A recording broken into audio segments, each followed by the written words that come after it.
It is 6 o'clock. Good morning. I'm Jonathan Schaefer from the Superbook.com sports desk. The Titans returned to the practice field yesterday, also continued to make roster moves.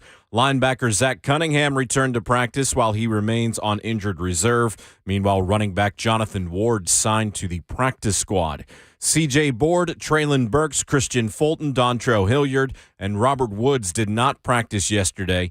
Danico Autry and Jeffrey Simmons listed as limited participants, among others. Smyrna football senior and four-star prospect Arian Carter announced his commitment to play for the Tennessee Volunteers. And Biletnikoff Award winner Jalin Hyatt declared that he will enter the draft, will not play in the Orange Bowl for the Vols. For all your foundation repair and waterproofing needs, visit USSTN.com. Breaking news at once on your home for the Titans and the Vols. This is 104.5 The Zone.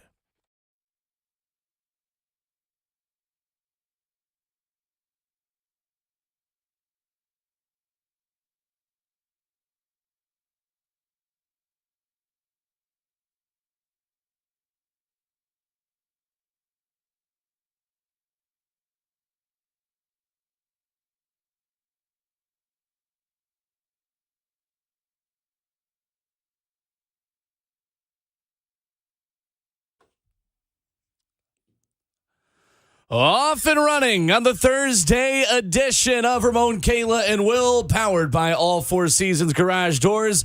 The second half of your week is here, and we're 10 days away from Christmas. That might scare you a little bit, but it's supposed to make you happy and joyful. What? So let's be happy and joyful on this Thursday morning. It's not raining outside, so it's not Groundhog Day anymore. That's a great thing. With Ramon Foster, Kayla Anderson, I'm Will Bowling. That's the best producer in the world making the show happen.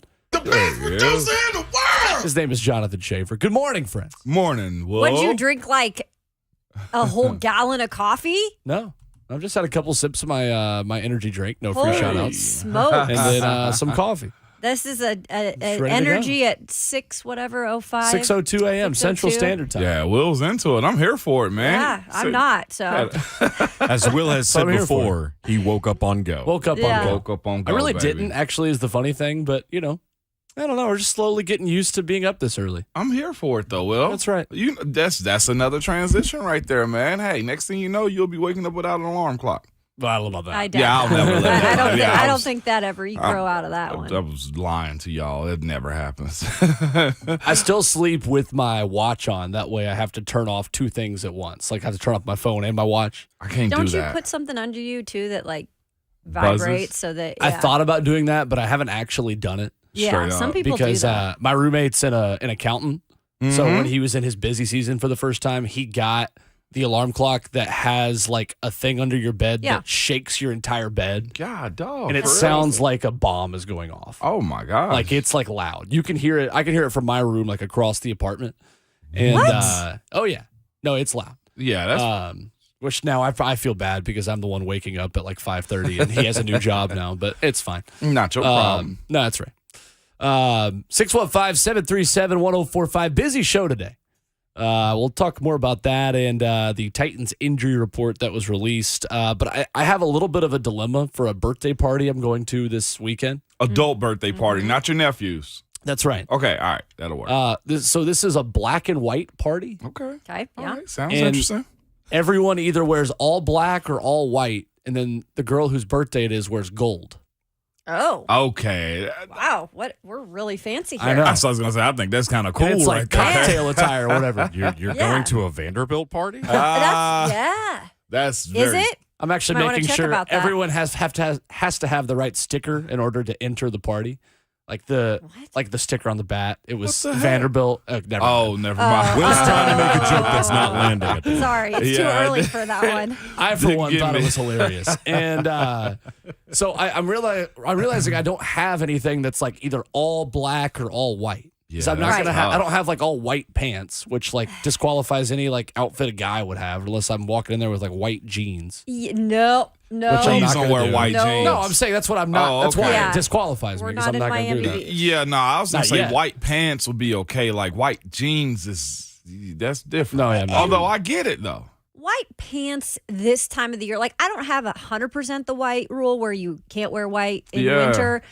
for certain situations, like you're doing the party there. But I think more girls will wear the white. Yeah. Where the guys kind of, you wear the black. That's what I The figured. sleek look.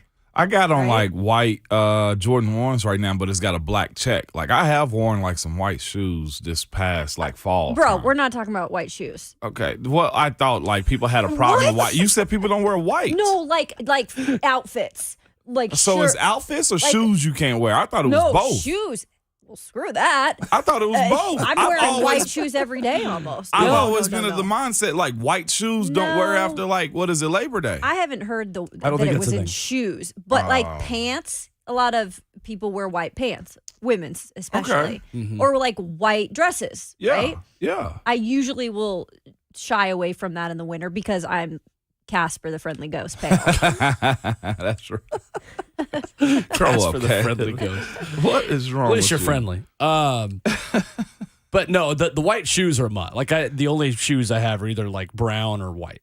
Like I don't Brown have or any white. other shoes. So I think I might try to do like a blazer and a turtleneck Yeah, and pull Yeah. that off. There you yeah. go. I did that on New Year's last year. White though or all black? Black. Yeah. Okay. 'Cause I have like a dark, like grayish black, like plaid kind of blazer Yeah. Uh-huh. with a black turtleneck and like black pants and white shoes, I like Okay, that. that's kind of sleek. perhaps. That's actually a cool party. Will. Yeah, I like don't know. the theme when- of it all. The last time I had a birthday, the theme was like, "Hey, it's your birthday." Like that's kind of all that's going on. I mean, I don't blame anybody for having like a cooler thing to do. Maybe I'm just not that Is there guy. like a cover at the door too? There's not. There's really not. Is this so it's open bar? No, I don't. Oh. Well, actually, no, it's not. There's not a bar, but like it's just like at one of our friends' houses. So they'll probably Okay. have a drink station, Ramon. Gotta have a drink station. Yeah. I would It's a imagine must. so. Which then again, though, like the friends that I have, like the drink station is probably just like, hey, here's some like a PBR. bottle of whiskeys and bottles of whiskeys, and then here's like some 2 liters of Coke or whatever else you want. I'm here for that though too. Like, but that's a fancy theme though. Can you imagine what That folks is are true. gonna wear? Nothing. Yeah, I mean it won't be huge. Like I know everyone. We're going. talking about 20-year-olds here. All right. I think that's pretty. 25. Like, dude, come on. What are we? Like crop tops. And Yeah, and it's gonna be cold too. Good luck. That should be that bad. Yeah, it's gonna be in the 20s. Oh, this weekend? Yeah, Is but it it's really? inside. Yeah. but still, you got to go outside, and there's got to be a session or two outside on the balcony of just talking trash and I bet drinks you and stuff. they've got the heaters and the If they got the porch heaters, I'm gonna lose my mind. Nah, It's man, just a nobody little goes balcony. outside and smokes darts anymore. They don't do that anymore. That actually, no, that's not true with this group. Yeah, well, No. 41 to 29 this weekend. Oh, so this is your delinquent group that you're having a Wow, party Will. with. These are my like Look at you. closest friends. Look at this. Talking about Take the surprise out your voice. it Thank you. should be good. Zach said, "Bring your own bourbon." Yeah, okay. You I usually do. You gonna bring a bottle? Yeah. Okay, all right. A cheap yeah. bottle or a good bottle? In between. Okay, all right, for sure. A I'll take that. good bottle. A good bottle. My great ones don't leave the shelf, but like the good ones, I'm fine. Yeah. Okay, all right, for sure. That works. That works. Today on the show, lots of guests to chat with today. Coach Dave McGinnis at 7:20. Andrew Catalon on the call for Titans and Chargers this weekend on CBS coming up at 8 a.m. Josh Ward, our friend from the Sports Animal in Knoxville from Josh and Swain, joins us at 8:20. And Jill Jelnick of Fox 17 stops by at 9:20. An injury report that is suboptimal for the Titans, but a little bit of illness going around. You said, Kayla, and Robert Woods, the guy that's added to that list that, I mean, basically gives you just a couple of receivers that were practicing yesterday. Yeah, practicing for sure. There weren't too many of them. That's why we didn't take time to really film any of that session of practice. But I think Robert Woods will be good to go. Like I said, I ran into a couple guys. They're a little under the weather there yesterday. Seems to be a little bit of a bug going around, but nothing too serious. Yeah. So, I saw Robert in the facility. He was so around. it's not like it's not like he wasn't there. That's good. Yeah, I hate seeing that illness little description come across though. Yeah. Because all I'm thinking, if there's one, there's others. I hate that one. Like the locker room illnesses, they spread so fast. Yeah, and it's like as long as it's not too bad of a bug, but you know Yeah. what's going around. It's either the bad flu bug or it's something you can get over in a Yeah. couple days. Hate it. Oof. Always This hated time it. of the year. The stomach bug that always hit locker rooms. Oh my god. No, thank you. That used to be like, please stay away from me. God, I hate that one. The headline of the day, though, at St. Thomas Sports Yeah. Park, Danico Autry back on the practice field. Very good sign for his availability moving forward. And you hope you can get him back this weekend, but similar to the way Jeffrey Simmons came back immediately after not practicing for weeks, wasn't 100%. I just think a 60%, 70% Danico Autry would be a major boost for this defense right now. That's what I was going to think. Like, put him on a pitch count in a sense. Yeah, just that's let what I him was get gonna his say. beak wet for the most part. Like, there just needs to be some help, especially this week, too, where you need to have pressure on that offensive line because they've given it up a little bit in, I was going to say San Diego and L.A. This should be a good sign for everything moving forward with Danico. And what better time to get healthy than right now, too? Yeah, and I wanted to ask Vrabel about that yesterday because we'd been talking about it on the show. So at the end of the press conference, I just mentioned Danico, and sometimes Coach doesn't give you anything. Yeah. Sometimes he's in a good mood. He'll give you a little something. And he gave us something. He said he's going to probably be out there a little in practice. And sure enough, he was. Now, he had his left knee wrapped up a little bit. Look to have some sort of a bandage under that. I don't know if you can have procedures done that don't, take you have a off scope. the field, right? I've you seen can have guys, scopes. but how long has it been? About 4 weeks? Yeah, about 4 weeks. It's probably about a cleanup. Yeah, and I don't know that. I'm just kind of guessing from what it looked like. But it was funny in the first drill, Danico went out there and he's like Bud. Like when he gets out there, he wants to go full go. Like it. Yeah, and Braves goes, all right, Nico, at your pace. And Nico yells back at him, this is my pace, coach. It was really funny. But good to see him back out there with those guys in that group. Because like you said, when you have all of them together, even if it's in a limited amount that he plays on Sunday, it's a difference. That's hilarious to me because that's what a coach's job description is too. It's to govern. Like, hey, no, not yet. And Danico's like, this is my pace. That's right. And Danico doesn't talk much, so to hear him like boisterous at practice yesterday was pretty good. Yeah, this was Danico yesterday. Come on, man. Yeah, it really was. That's players. I just want to get out here. Well, his absence is directly correlated with the 3-game losing streak for the Titans. So first time he would be back, if he is back this weekend, since Thursday night in Lambeau. Wow. And quite a few things have changed on this team. And I think the vibe is pretty much a 180 since the last time he was on the field. I know.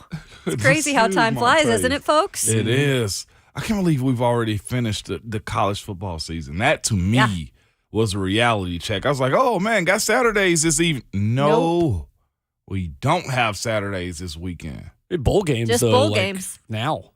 Which one has been played this week? There's the Las guess I should Vegas get that Bowls schedule. coming up. That's the first. There's like an SEC game in like now. Like Is it's it? happening.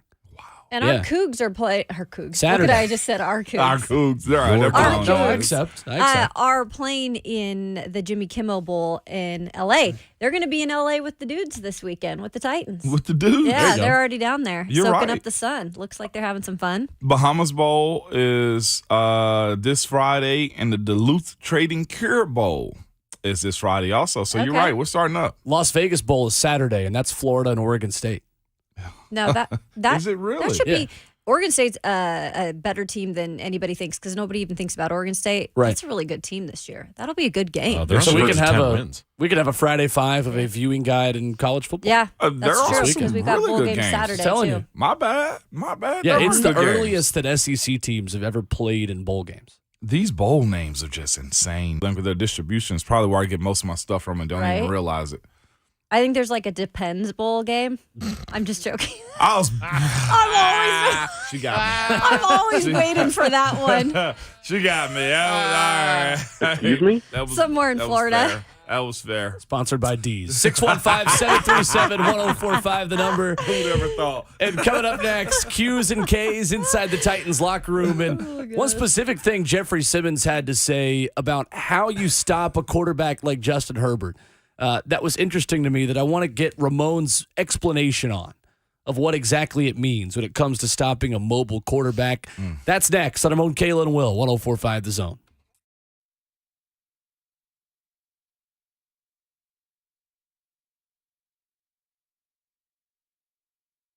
When it comes to large home repairs, a lot of the time we homeowners pretend we don't see the warning signs. We are afraid of what we're going to hear. This is especially true with waterproofing and foundation repair. It could be something big that needs to be fixed right away, or it could be a small problem now that'll become bigger later, or it may be nothing at all. But in these moments, you want a peace of mind, and that's when you need United Structural Systems. With USS, you get problem solvers, experts to educate you and help you understand what is actually happening with your home.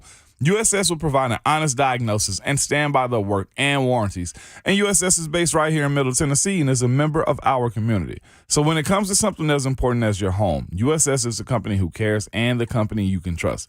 USS serving Middle Tennessee, Southern Kentucky, and Northern Alabama. And you can find them online at USSTN.com or call them at 615-227-2275. We guarantee our best. Call USS.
Thursday edition, and we woke up on go.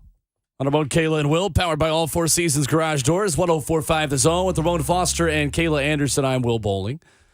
Jeffrey Simmons talking to media yesterday, able to talk with Kayla in the Titans locker room, and something specifically that I want Ramon to explain when it comes to a defensive front trying to slow down a mobile quarterback. We'll get to that coming up in just a moment. But Titans head coach Mike Vrabel meeting with the media yesterday, and Kayla, he was in at least kind of a good mood? Yeah, I would say so. Okay. We just never know with Vrabes, right? It's week to week. Most day coaches to day. are like that, though. I'll say this. I know it's terrible on the coverage side of it, what you guys do day in and day out. But as a coach, they have so many different things going on, which is, I'd say, almost inexcusable. Like, yeah, that's not the greatest excuse. But most teams that have coaches that kind of hold information tight to the chest, vest a little bit, they tend to have good teams or good systems in a sense. And I get that. And he's never bad with us. I mean, that's not the case. It's just sometimes he shares more than other days. Yeah. So right? what gets Vrabel going as far as questions asked? Because I heard somebody ask a question yesterday. It was like, will you guys switch up anything from this trip as opposed to what you did last year? And he just kind of just did a run-of-the-mill kind of answer. And I'm just like, well, that was a really good question. But he really played it down. I think because Vrabel never goes away from their kind of system and their routine of how they do things. Yeah. And I think he expects us all kind of to know that by now. Okay. And I actually followed up asking Ryan that question because for players, they can say that we're doing everything by, according to Vrabel, but individually, like, do they ever find themselves, having issues when they travel to the West Coast? Ryan specifically said he did not. Okay. But Vrabel, I think, like, by now knows, you guys know we're on a routine. They're not leaving earlier. They're going to get there the same exact time. The only time they left early for a West Coast trip is when they went to Seattle because it's so much further. That's when we did also. Yeah, but that's kind of what I think he expects us to just know by now, like the routine. We left early, and I heard him saying, what was it about leaving early? It wasn't a good trip when they left early the last time, if I'm not mistaken. We had a bad situation, they beat too. Seattle. They beat Seattle? Yeah. We had a bad situation. We left Seattle early. Supposed to have been leaving at, I think, 8 in the morning. Had a guy late, and we actually waited on him. And it was... Wow. I would not want to be that player. Well, it was a special player. Oh. You probably guess who it is. What about Antonio Brown? Oh, I thought that might be him. But you know how they say everybody's treated fairly but not equal? That's it. A lot of young guys learned that day. It's like, if that was you be catching a Southwest flight. Was he hanging out with Kanye Peanuts then for too? you. No, he wasn't in. That was a back in the reality day. check for a bunch of young pros. He was freezing his feet, probably. That's probably why he was there. We waited, though. I was sitting there That like, was you still told us to be disturbing here. content. Hey. He wasn't photoshopping photos with Giselle yet. Perhaps he was. Or in a hot pool doing other things. I got a lot of questions about the Giselle thing. That to me, the more and more he stirs that pot, I'm like, Is it still happening? I don't know. Okay. Well, right now, he's just evading arrest. He is. I don't think he's been out of his house. Yeah, because Really? I think cops are like really patrolling his crew. He's wanted right now. But why? So they can't arrest him? Unless they see him to, I think, administer the warrant. Like, they can't get him yet. Oh, my God. I don't think they can actually kick in his door. Oh, wow. What in the world? That guy's wild. Dang. It wasn't always like this, y'all. Dang. That's my guy. I'm a ride for my people, but boy, he on his own a little bit on this one. One of the many wide receivers that Titans fans at one point were like, I mean, how bad can the locker room issues be? No, I'm serious. They did, though. I remember. That was a real thing about 5 years ago of like, the locker room issues can't be that bad. I mean, we need receivers. Like, Ramon, when I tell you that we've been having the we need receivers conversation since Jesus was a boy, I literally mean it's been happening. Let me tell you forever. this. You better have a very specific locker room culture to handle all of that. I'm telling you. I don't even know if it's worth rolling the dice to have that because I think the Titans do have a specific culture. I don't think I'd roll the dice and put that in, I'll say this. That The attitude in moment there. he left is when y'all heard everything else, right? True. We had it on lock. I guess. You got to have a group like that. I already saw a picture yesterday of which it's crazy that we're not even pacing ourselves on these tweets, and this is December the 15th. But I already saw a tweet of Todd McShay says that Georgia defensive tackle Jalen Carter has some off-the-field personality issues. And one of the replies, one of the top replies was, Mike Tomlin has entered the chat. It was just a picture of Mike Tomlin just smiling into the camera wearing black Air Force Ones. For real. Oh, boy. For real. It's pretty funny. He fit right in up there. He fit in anywhere, though. You say that, I'd take him. Him and George Pickens can be roommates. Yeah. And they were roommates. Remember the last Georgia guy they got? Well, I did see that somewhere. Who, Monty Rice? Monty Rice? Not Monty. Not Monty. Love Monty. I'm going to drop it Shut right up, Monty. now. I want to see y'all's reaction. The last Georgia big guy. Well, here we go. Okay. There was an article I saw that had a projection of the Titans getting a Georgia offensive tackle.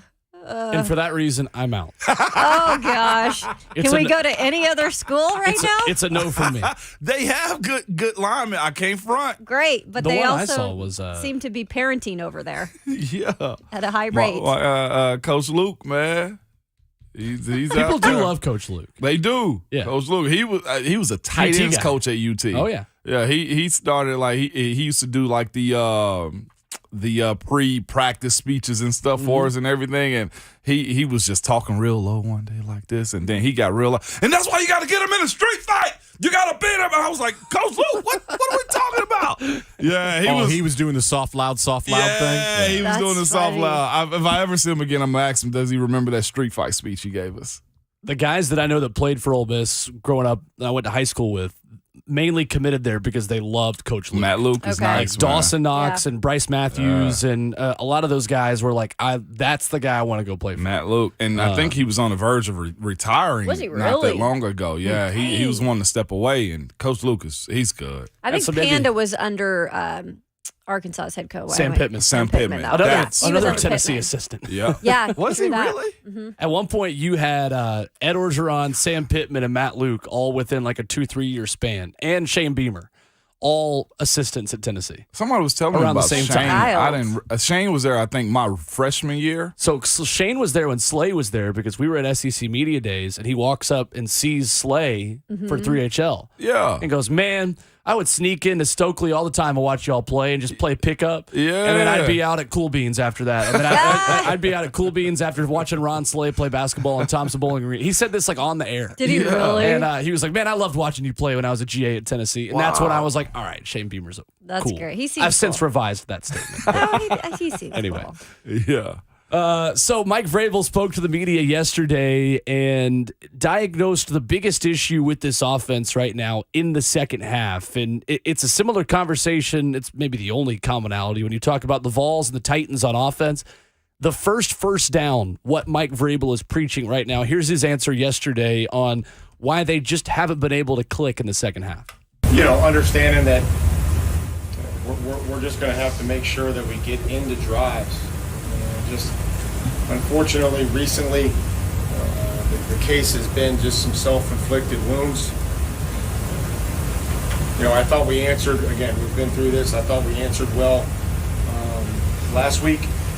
Unfortunate, but we weren't able to answer when our defense needed us. Going back to the fundamentals, taking care of the football, really just striving to keep this rhythm and the flow that's been there, at times. And again, not having this roller coaster of having a good drive and then doing something, that affects that, and then really letting it affect the rest of the game. They're going to make some plays, they're going to get some stops. We have to go right back out whenever we get the ball and get back and find that rhythm.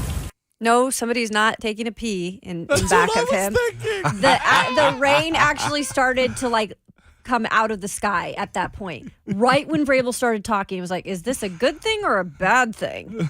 Sorry, I knew people would be wondering. Sounds like Vrabel's at the urinal just talking away. Sprinkling. 1 second, I'm done. Sprinkling.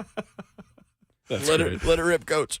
I thought it sounded like the fire that's on behind Ramon Foster on the TV. Yeah, right. Crackle. Crackling a little bit. Yeah. So that question I asked you earlier about his responses to you and stuff, Kayla, I guess he says to himself, like, I've already told you guys these answers. But okay, you've already told different us, scenario. but you're not doing it. Yeah, that is a little different, man. And it was a bunch of coach speak right there too, but it's fair. Like I said, offense got to get going. I'll just wait to see. And then he say that this week. Mm-hmm. Well, if it doesn't get going this week, I'd say, well, Coach, you've been saying this. What has what has to change? Yeah, what specifically needs to change? Yeah, and the penalties. He's kind of talked about the penalties before have been an issue in certain situations in the second half. Last week, it was turnovers that continued. So it seems to always be something. Yeah. So it's like, can you play somewhat of a clean second half? Maybe then you can get what results you want. Yeah. And I think the issue for this offense, if you're talking about getting into drives and getting the first down, I mean, you're still 25th in the league in third down offense. When you look at 36% on third downs, I think that early down success is still holding this offense back so much. Mm-hmm. Because second and long is rarely a good thing for this team. Yeah. Because they're banging their head against the wall the most on second and long, where it's either an incomplete pass or it's a 2-yard run or a 1-yard run. And they're just setting themselves up to do more than what this offense is capable of doing on third down and 9, third down and 10, or at times third and 15 with penalties over the weekend. It's like they're putting more pressure on themselves in those situations to make some big play when you know it's not going to happen. They are. And again, it's bad for this team because, like, the first down go-to is usually Derek. And teams oversell for that. It's going to be very interesting to watch what this San Diego team. I saw somebody the other day. We were going through talking about how bad the run defense is for the Chargers. And somebody was like, you guys say that every week, and next thing you know, they end up stopping us. Well, it's easy to stop when they like fully commit to stopping Derek the way teams do week in and week out. Mm-hmm. Like, where's the I guess the pivot from that? Where is like 440? Like, let's not go down 40. Like, let's go around the city with getting Derek the ball. And I think that's the biggest question that needs to be answered. If they do happen to stop this team on early first and second downs, that's what sucks the most. Those third and longs, that 7 yards is very long when you like out there trying to hustle. And to your point earlier, Will, off the when we were on the segment on commercial, where are the receivers that's going to catch it other than the tight ends that you have? Mm-hmm. Jeffrey Simmons on the other side of the ball talked about being coordinated up front when you're rushing a mobile quarterback like Justin Herbert. I thought this was interesting. I want to get Ramon's explanation of what this means, of what Jeffrey Simmons has to say here to Kayla in the locker room. Like I said, we have to be coordinated up front. In order for him not to keep the play alive, it's our job up front. Guys got to be rushing with relentless effort. We have to rush together. And like I said, if you do want to keep the ball alive and try to move around the pocket and make plays, we have to be coming full steam. That's our motto on defense, full tilt to the tackle. Full tilt. Yeah. That's so interesting to hear a defensive lineman actually acknowledge and say that, because coaches say this in meetings, but defensive players always say what? They are controlled chaos. They can do whatever they want to and somebody will make a tackle somewhere. When you have a mobile quarterback, they have their rush lanes. Jeff is probably going to go from A gap to B gap, no further. That's where he should be at. The other D tackle, A gap to B gap, no further. And the outside guys stay out. Jeff, what he's saying is he can't get too greedy. He can't go to the opposite B gap trying to close down Justin Herbert, because all that's going to do is open up a run lane. Okay. Matt Corral, Will, 2 years ago. That wasn't disciplined rush lanes right there. Okay. Oh, we're overselling to go get him. Next thing you know, one cut for a guy that's just lightly mobile means a 15-yard run or an open down the field pass. And it's hard to be disciplined in those situations, because you say to yourself, I can go get him. Yeah. Lo and behold, you over-rush him, and then there's the big guy running down the field. That's smart to hear him kind of say that. And all it is you want to get the guy on the ground quick. And you have to be disciplined that somebody else is going to flush him out to you. It's like when you're playing Madden or NCAA and you see the quarterback moving and you try to just flick the hit stick. Yeah. Hit it. Yeah, that's exactly what it is. That happens in real life. Yeah, it happens in real life. Or the fact that, look, if I take this angle, I'm going to tear his head off. No, he's going to make one move, a subtle one, shake you, and there's nothing but open grass. That's kind of what Trevor Lawrence did a little bit on that touchdown play. Like, stay in your lanes. It makes it even more important for Danico Autry to possibly make his return when you talk about the interior pressure, keeping Herbert on his spot in the pocket. We'll get Coach Mack's thoughts on this as well coming up in hour 2, but the edge pressure and the interior pressure has to work hand in hand, essentially, because you can have one and Justin Herbert's just going to take that other lane. If you have just the interior pressure but you're not setting the edge, he's going to have the athleticism to get outside and make a throw on the run. Ideally, the edges have to be as good as they've been this season. Yeah, they do. Because you would rather him have to step up in the pocket into Jeffrey Simmons and Danico Autry and Tier Tart. I think Tier Tart's another guy, too, that benefits so much from Danico Autry coming back. Because we really haven't heard much from him in the past 3 games. Man, that's so freaking true. Like, one guy has affected this entire defensive line. And one that you don't talk about outside of Tennessee. Like, people are like, oh, Danico, what does he do? I mean, he leads the team with 7 sacks, but other than that, like, what does he do? A lot. Yeah, those non-stat items that he has. Yeah. Coming up next, from the front end of the defense to the backside of the Titans secondary, Kevin Byard discusses the challenges stopping Justin Herbert and how it's a different strategy for them on an offense that does not run the football very much. Talk about the safety's role in stopping the Los Angeles Chargers as Q&Ks continue in hour number 1. Thursday edition of Ramon, Kayla, and Will continues next on 104.5 The Zone.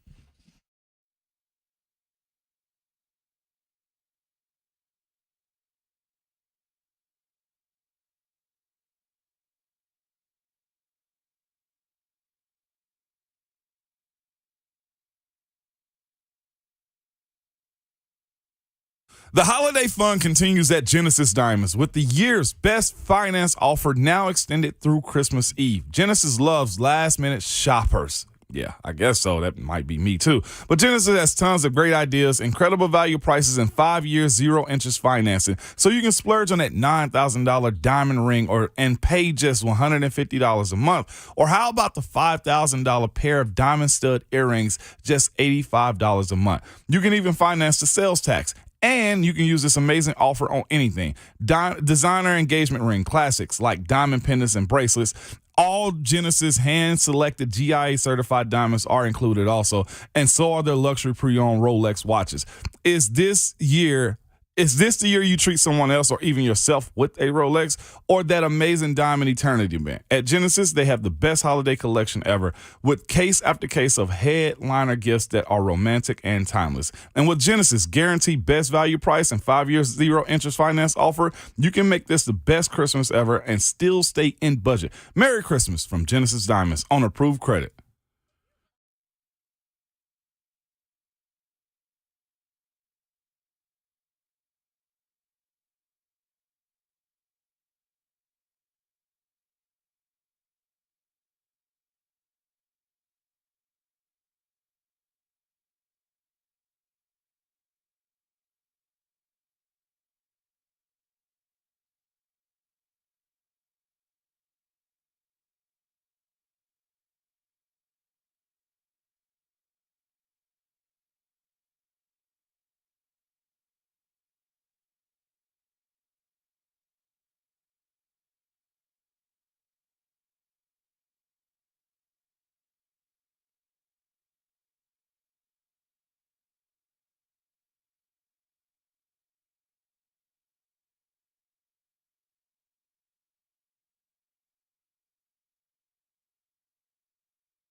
Join 104.5 The Zone today, this afternoon at Buffalo Wild Wings in Hendersonville for our next Titans football feast. Stop by for your chance to win Titans versus Texans tickets and giveaways each hour thanks to Miller Lite and Buffalo Wild Wings. For a full schedule of events, go to 1045thezone.com. Get you some wings, get you some FaceTime with Ron Slay, Brent Doherty, Don Davenport, whole crew. Always a good time. Titans football feasts. Ramon, Kayla, and Will continuing in hour one here on 104.5 The Zone with Ramon Foster and Kayla Anderson. I'm Will Bowling. Kevin Byard talking yesterday to reporters about the job of a safety against a quarterback that can escape the pocket and can then throw the football across the field like 60 yards down the field. We talked about the front end of the defense. Here's Kevin Byard on the challenges for the back end of the Titans defense on Sunday. It starts with my mindset and my positivity and my energy that I bring every single day into this building. I think it's a quote that's going around the building right now. It says like, a rising tide, kind of raises all the boats around you. So you have to be that tide of that energy, great mentality, every single day to try to raise the energy level and raise the positive vibes around here with everybody. So that's what I try to do every single day as a leader, just try to bring great energy, try to bring a positive mindset, and hopefully that'll rub off on somebody else. You kind of compared Herbert to Josh Allen, having played him already this year. Does it help you prepare for a similar guy, like you said, a mobile guy with a rocket arm? Yeah, I mean, as a safety, even when those boots, you have to really be careful of rolling too far to that side he's booting on. Because he'll just line up and just throw the ball 60, 70 yards the other way. So just being disciplined in our coverage, and we have to be deeper than the deepest. Don't get too caught up on, underneath stuff. This is a passing team. They're going to pass the ball. So we're not really getting too caught up on trying to panic drop, worry about the run and then running back. No, let's stay deep. They run the ball, they'll run the ball. But, we got to worry about stopping the pass first.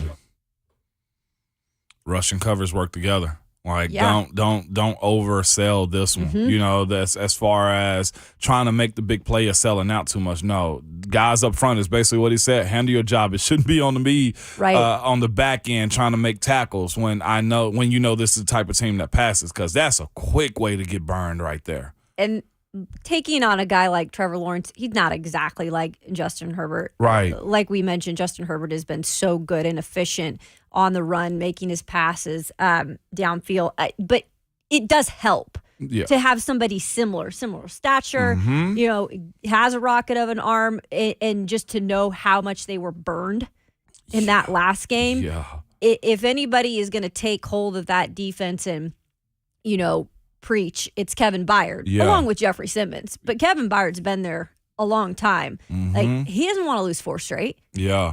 No, and that quote he had too, the boat? Yeah, raising tides raises all boats is rising tide raises all boats is him basically saying, look, don't get down on this season. There's still ball to be played. If you think is the one that's gonna bring everybody up, do that. Like, don't be walking around moping and sad and saying, what's next? Like, that was good to hear him kind of say that's what's trickling around the locker room, is that side of it. And it was yesterday. I was curious as to what the vibe would be in the locker room after this weekend. And NWI, when I spoke to him, I said, what has it been like? He goes, no joke, it took us a couple days to get over that loss. Like, it was not fun in the meeting rooms on Monday, but it slowly started to just get back to the way that we always are. And you could tell it was pretty loose in there. Guys were laughing, having fun. The World Cup was on. Love that. NWI, a big France fan. Oh, is he really? Yeah. Good day for him yesterday. Yes, it was. 2-0 the finish for France. France-Argentina this weekend. That's See how I slipped that in subtly? Okay, well, thank you so much. You're soccer welcome. update. Helping my Soccer wellness. guy. Soccer Huge. I knew I liked Nick. For Kevin Byard, 10 straight games without an interception for him right now. You got to go back to the win over the Las Vegas Raiders, the last time he picked off the quarterback. That was week 3. Wow. When this team needed him to step up and make some big plays to kind of bail them out a little bit, you go back to L.A. last year. The last time this team was in SoFi Stadium, the first game without Derrick Henry, the game that, you go into that thing with Adrian Peterson starting for you, a running back, and you're piecing this thing together and trying to just figure out a way to win. And he had a pick 6 in that game. That's And right. ultimately, the last time the Titans go to SoFi, they get a win and with their backs against the wall, figure it out. Yeah. It feels like a similar moment. And although it's different, and obviously this team isn't in as good of a position record-wise as they were the last time they were in SoFi, their backs are still against the wall right now. Yeah. Where you've got to kind of figure something out. And it's why I kind of always go to Kevin Byard and always go to what he has to say, because he's going to give you some of the best quotes out of the locker room. He is. But he also is the one that typically takes accountability not only off the field, but on the field.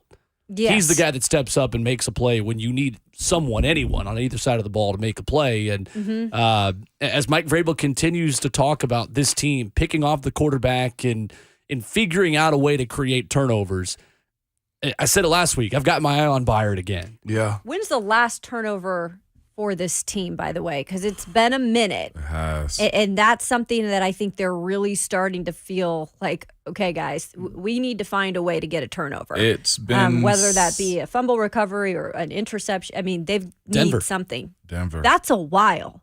For this team, the pace they were on and the defense they were playing early on in the season, it's been a minute. This will be 5 weeks right Yeah, here. that's ridiculous. They need a turnover. Yeah, it's Denver. Especially how much they rely on this defense. Right. And only win they got out of that was Green Bay. Yep. That's right. Yeah, you lost the turnover battle against Green Bay and won you it. did, yeah. Which is tough for anybody to do. But for this team and how small the margin for error is for this group, that's difficult. Yeah, that's difficult. So I think the recipe for success starts there. You talk about throwing the ball over the secondary's head if you're Justin Herbert. I think this secondary needs a get-back game in a really, really bad way. And LA's healthy now at wide receiver. I know. So that's what's much scary. easier That's what Byard's Right. alluding to also is, know. hey, you better watch these guys, especially Mike Williams having the last couple of weeks he's had. Coming up next, we reset the Titans headlines and take a look at a potential return for Zach Cunningham. And the inside linebacker position for the Titans has been inconsistent. It's been different faces, different rotations. We take a look at the 4 different duos who have played inside linebacker together, and the 5th one that's likely coming this weekend if Zach Cunningham is able to go. That's next as Hour 2 begins on Ramon, Kayla, and Will, 104.5 The Zone.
7:01. Good morning. I'm Jonathan Schaefer from the Superbook.com Sports Desk. The Titans returned to the practice field yesterday.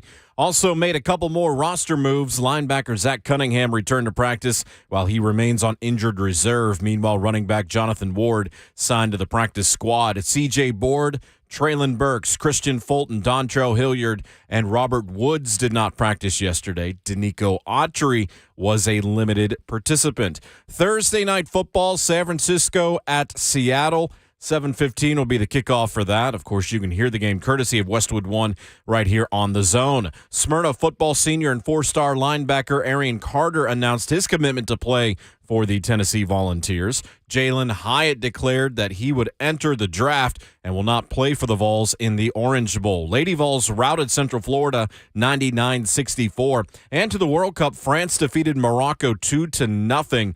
France, the defending champions, will play Argentina in the final on Sunday.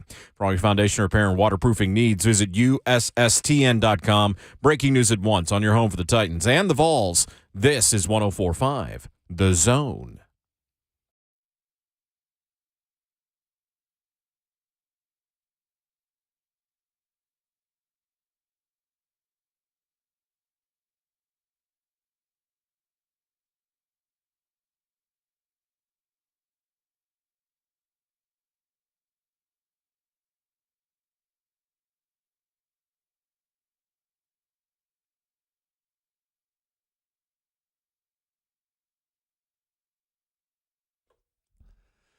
And the show goes on into the 7 a.m. hour on Ramon, Kayla, and Will, powered by All Four Seasons Garage Doors.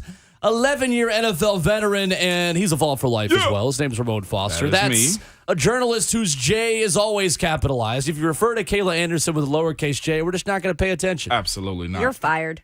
Fired, we say. And the best producer in the world. We don't settle for second best on this show. We only settle for number one.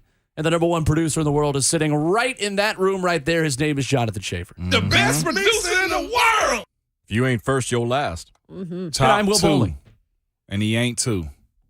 That's my favorite. Yeah, absolutely. That is the way that my college friends describes anything that's like remotely good. Yeah, he's top 5 and he's not 5, 4, 3, or 2. That's Jonathan Schaefer. Pretty savvy, That's right. there. And that's the show. That's the show. That's the show. We're here hour 2, Will. 615-737-1045. We take a look at the linebacker duos the Titans have deployed this season. There's a long list of them, just like there was last year.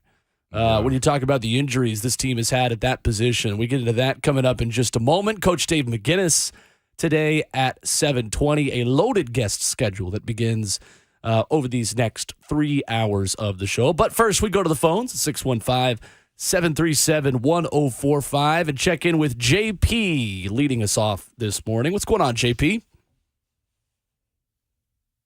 JP, you there? Hey, now we got you. Oh, there he is. Hey, good morning, guys. Morning. Guys. Just last week, Ramon, you was touching up on when you guys played Covington when you were in high school and they beat you by 3 to go to the state. Well, I'm actually a former Ripley Tiger quarterback myself, buddy. Hey, go Tigers, baby. Yeah, and my wife, Tara Thurman, and my sister, Kendra Parham, said to make sure to tell you hello. Man, tell him I said what's up and go Vols. Yes, sir. Go Vols. And, well, I didn't have the experience you did playing Covington, but I woke up sore every Saturday morning, but I just want to touch up on the base of the past 4 months. Month hadn't been good at all for our guys, but, like, what is it going to take at this point of the season to realize that we still are top of the division. Mm-hmm. We've still got the playoffs to look forward to. So even as bad as the last 4 weeks have been, we've got to reach down, and I guess our pride has to come out, and we've got to realize that we've got to finish the season strong, and we've got to go into the playoffs with positivity, like Ballard was talking about. Yep. And I'm going to get off the phone. I love you guys. I listen to you every morning, and I appreciate everything you do. Thank you, we JP. Thanks, JP. that, Appreciate the call. JP. Good call. Another Ripley Tiger in the house. Hey, man, we're all around the state now. Yeah. A bunch of us around here, too, which is kind of cool. Yeah. I said feel it right at home there. I do Mom, feel don't you? right at home. He mentioned some names. I'm like, yeah, they were just a year or two older than me, but they also went to UT. By Nice. the way, pretty cool. Nice. Good people. Kendra Parham's mom is actually a teacher at Ripley too. Nice. Super Nice. sweet. Miss Parham's always so cool. Look at the sun shining down on Will's face It as the is. sunrise comes up at Nashville today. There is hope That's JP that need. the Tennessee though. Titans will turn this ship I around. wondered what the hell you were doing with that, Kayla. I didn't know where you were Kayla going. I didn't just know cutting a either. promo. All You I kind know of got is that stuck. my nose got in the video chat way too close. I surprised a lot of Oh, it's people this because you morning. leaned over. I was the ring adjusting light? the light, and John's like, "Good morning, KK, LOL." Nice. And now. In your face. I do kind of have a golden hour going on right now. You You do. do have one going on. It's a nice look. Get the camera out. Get the camera out. Golden hour. It's good. This is good lighting. That's right. Wait, hold on. Let me hit some angles. Get my phone out. To JP's point though, Byard did bring that up, man. Well, that lighting's not good on camera for you. Why not? With that, because it's super bright on your No, it's camera too bright, I phone. know. Yeah, on your camera phone. Camera phone. You say that like it's a Motorola Razr from like when you were a Ripley Tiger. Like, I hey, know. get out your camera phone and take a picture. Don't Like, you dare yeah, all of slander them the have- Motorola all of them Razr. have cameras now. I Ramon. never Those are had the fabulous Motorola phones. Razr. That was way too expensive for my blood. Okay? Motorola? The Motorola Razr Yeah. with the flip phone camera? Hardly Nah, know her. I had the brick. That's all I had. Did was you have a the sm- BlackBerry? In college, I had a BlackBerry. Yeah. Oh, that's high class. Those were yes. awesome. That was NIL a- before NIL. That was a Pell Grant before anything of NIL was even thought of. But no, I never had that one. The Razr. Did y'all have a Razr? Mm-hmm. You did? Fancy. I had the NV2, NV2? which was the flip phone with like the horizontal keyboard. Oh, that's right. There was the LG phone. Fancy. And my brother and my sister were livid because I got a phone way earlier than they did because I'm the youngest and the good Lord smiled down upon me. And they were like, I got it for Christmas. And the way my dad gave me my first cell phone was he put it in my stocking. And at the end of all of us like opening our presents from all the family members, he put it in my stocking. And my sister was like, Dad, why are you on your phone? And he was just like typing something. And then the phone rang in the stocking. that. And it was in my stocking. And I was like, This explains why your siblings kind of don't like you. Yeah. no, yeah, it's It true. breaks it down. Facts. This makes so much sense That's now. right. That's right. Will was the chosen one. I mean, we knew you were the favored nation child. but Simba. this is very To funny. a whole Yeah, it nother was Simba. level now. Held up on the cliff above all the people. Anointed. They are And scarred. see how the light quickly disappeared? And the light The light left them really. The light has left the You building. got a phone in 6th grade, but you're not going to get any sunlight today. Oh, He said, no, you don't look good with golden hour. So, Will and was for that embracing reason, the sun is darkness. out. Oh, Will, that's Merely insane. adopted the darkness. I was born. You was born with it. Oh, yeah, I was man. looking yesterday. You know how many of those Christopher Nolan scenes, like Dark Knight Rises, Yeah. are like not CGI? Oh, for real? Like Christopher Nolan hates CGI. Like, I don't know. Like you hate Vanderbilt the Jags. hated scoring he against just Tennessee this tries year. to do a lot of those effects practically. He did. It's admirable. I'm glad he does. I'm glad you talked over my insult right there. That was good. yeah, because Yeah. I wasn't going to let you have that. Yeah, nah, it was low hanging Calm it fruit. down. You're not getting a phone this year, pal. That's what you think. You getting a 14? No, probably not. You gotta wait until you gotta skip a thought model, about it. right? Like you can't do every model. I'm on the 13. I thought about I it. think There's I am always too. bugs. I don't remember. I do need to do phone case Yeah, because I had the What's old that? like leather case. Will, okay, yeah. Kayla judged me about this a couple weeks ago. Bro. It's got like a big like spot on it. Oh, yeah, it's a hobo case. That's right. I'm getting smells of broke looking at that one. Oh wow. No, Okay. he's going to this black white party. He's gonna bring that phone. Wow. That's something Will I love says. it. Ramon doesn't often. That's Ramon doesn't often flex about these things, but when he chooses his moments violently. Yeah, no. He just said a smell What like I've come to broke up learn in here. over the past 2.5 years is that when Ramon does flex, you best look out.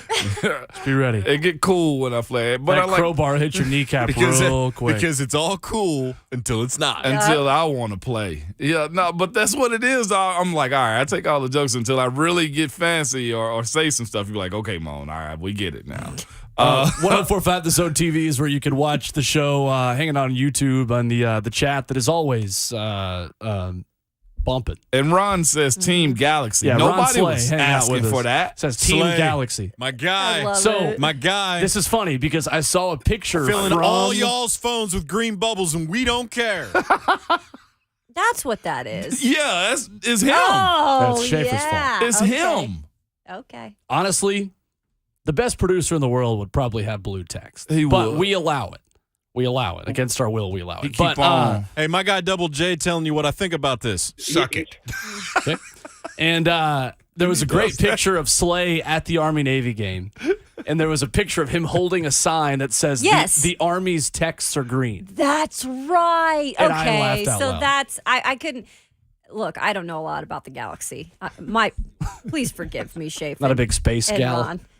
But They're just having their own conversation. I know at this they point. are. NASA boy Just you and over me here talking is here. Gotta having. grow up, man. But now I get it. Now I get what Slay's That's right. laughing about in that green poster. bubble, man. I had Nobody like wants the that. ally in high school also at one point. I was a green text What is guy the before. ally? I mean, It I doesn't was exist technically. anymore. Oh, it might exist now. I don't know. But once you go iPhone, you never go back. It's true. Okay. No, it's true. Never has anybody ever said that. Will Me just now, 7:12 a.m. Central Standard Time, save December the that, 15th. save that it. shit. Yeah, Nah, it wasn't good enough to say. It wasn't. It doesn't. It doesn't fit his narrative. Jonathan Schaefer's It's narrative. not a way to insult Will, therefore I'm not going to keep Yeah, it. that's right. That is the narrative. That's freaking insane. Team Galaxy. Now everybody's standing up for their phone brand. Nobody wants that. So the headline yesterday, one of the headlines coming out of St. Thomas Sports Park, Zach Cunningham, who has been on injured reserve since November 12th with an elbow injury, designated to return from IR. Coach Mack joins us next to talk about his potential impact on a return to this defense that has already had 4 inside linebacker pairings this season. David Long and Dylan Cole, the most common one. They've played 6 times together, 4 and 2 when they play together. David Long and Zach Cunningham actually have only played together 4 times this year. Real? Crazy. Titans are 1 and 3 in those games. When your starting inside linebacker pairing has played together. The only undefeated inside linebacker group, David Long and Monty Rice, I like that one. when they I played like that together. one. Yeah, too. I like that Complement one each other well. And then Dylan Cole and Monty Rice get the start over the weekend. Of course, 0-1. It was the one time they have been together on the loss to Jacksonville on Sunday. I expected so much more out of Zach Cunningham. The elbow thing, too, don't get me started. The elbow thing, unless it was surgery, I thought most people played through. You know what most guys do? Just put a brace around it and roll with it.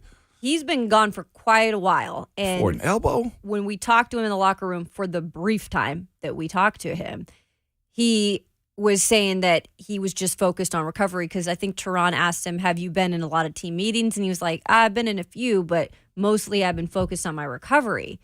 So I'm like, I don't know what that really means. Like, how much of a recovery were you going? Like, what exactly were you dealing with? So I don't know. Those are the little things that we don't find out too much from him. He doesn't talk a lot. So For an elbow. yeah, but he was out there yesterday going through individual drills.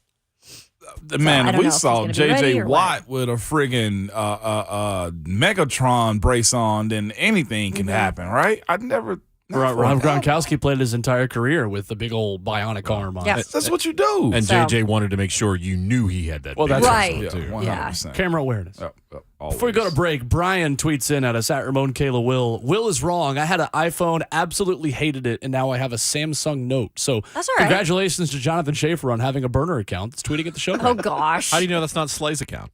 Well, Because he's an Android guy. Slay puts his name on everything he says. And Oh, shouts and it. I don't? Or pull a fire And no, alarms. but Ron Slay is a unique Oh, individual. boy. And he's not? He's always on the right side of history. There you go, Kayla. I'm going to put away See what my I'm shovel. doing? Coach Stoke Dave the fire. McGinnis That's right. next from That's right. Kayla and Will, 104.5 The Zone. Go to break.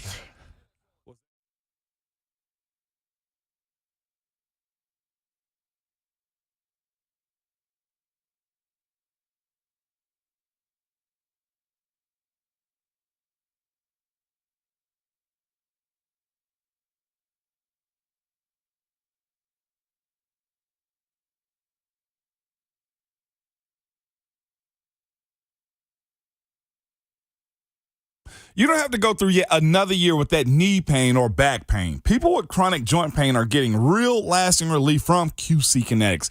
Hey, it's Ramon Foster, and QC Kinetics is the nation's leader in advanced regenerative medicine. Their unique protocols use healing agents from your own body to target aching joints, repairing and restoring damaged joint tissue so you can move again with no surgery, no drugs, no downtime. Got shoulder pain, excruciating hip pain, or if you have any arthritis pain or lingering pain from an injury, don't let them operate on you or give you more steroids, and say no to the pain pills. Call QC Kinetics and see if they're life-changing. All natural treatments can get you living your best life in the new year. I'm telling you, people are raving about these treatments. This is the future of joint pain management, and appointments are available as soon as next week. Make 2023 the year you say goodbye to joint pain. QC Kinetics in Nashville, Clarksville, and Murfreesboro. And the number is 615-249-4024. Again, the number is 615-249-4024.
Coach Mack's a man of the people. Oh, yes, he is. Coach Mack is a man of the people, and he is in studio. That's what this music means. Coach Dave McGinnis joining us on Ramon, Kayla, and Will, powered by All Four Seasons Garage Doors on 104.5 The Zone. Presented by Farm Bureau Health Plans. Need great health care coverage at an affordable price. Let Farm Bureau Health Plans coach you through it. They've been protecting Tennesseans for 75 years. Good morning, Coach Mack. Good morning, Will, Kayla, Ramon. Coach Matt. I mean, I like coming in here. You know, we've got Coach to Coach right after this. Love it. Yeah. And then Rhett and I record a little something for all of our stations, preview of the game right before this. So I like Thursday mornings. Productive. Love it. Coach Mack's a man of the people. I like Thursday morning. Best producer of the world. Always ready to go as well. Yeah, well, let me tell you about something about y'all's producer. Oh, boy. Come on, Mac. Come on, Mac. You gonna spare him today, Coach Matt? No, I look. I was going to say. I'm trying to think of an even better word to say than solid, because he is way solid. Okay, all right. Coach Mack ain't got no dirt on me. Way solid. I got plenty, but it's That's how you know he is solid. I got plenty. he said. If you're totally Subtly. clean, I don't know if you're totally solid. True. There's a big part of that goes to solid with me, That's right. with the man behind the glass there. Coach Mack and I both have an affinity for Mike Ditka. There you go. That is a big plus. I love it. Well, Coach, before we get into Titans and Chargers, I wanted to ask you about Mike Leach and his influence not only on Texas high school football. You talk about his time at Texas Tech, and obviously with his passing this week, there's been a ton of great Mike Leach stories. But just as the NFL goes, we had David Ubben on yesterday who said there's probably no one in college football in the last 20 years who's been more influential than Mike Leach. Well, you know, Mike Leach was a Hal Mumme disciple. Hal Mumme was the air raid guy, and then Mike Leach, you know, started to be his offensive line coach. I had dinner one Senior Bowl with Mike Leach at Ruth Chris down there with a bunch of coaches when he was at Texas Tech. Of course, me being a West Texas dude, people up there in Lubbock loved him. Yeah. They absolutely loved him. I had a real good friend that a guy named Carlos Maynard that was a secondary coach for Jimmy Johnson for a lot of years, and he was with us at the Bears. And he worked for Mike Leach and as a defensive coach, and he said the greatest experience of his life. He said because Mike Leach was just, he'd come in and of course, in spring ball, he'd come in with the shorts on and the Hawaiian shirt and flip flops. That's right. Just tell them, look, I don't know what y'all are meeting on right here, but if you're going to let them score, let them do it quick. Just give me the ball back. I mean, and then Yes. the dinner we had that night with a bunch of guys around Ruth Chris. I mean, it was just, he was fascinating, a lot of fun. I mean, and really, a dude's dude too. Yeah. He was good for football. He was really, really good for football, and that's a really tragic incident. Yep. And football's going to miss him in a lot of ways. Let me ask you this, Coach Mack, in that same realm, man. Coaches who do step out of the box and do something different or create something new. Let's go Tampa 2. Let's go air raid. Let's go, it's saying what's West Coast offense. What does it take for a guy to really do, jump out and be that type of way and say, I got something I want to try? Well, you have to have a belief in it. Okay. First of all. And then it has to be grounded in some principles that you really believe in. Okay. And you bring up a great point. I mean, when Bill Walsh started all that stuff, I mean, I was coaching defense, when that first started against Bill Walsh, and all of a sudden you're going, what is this? How are we going to handle this out of what, we've normally done?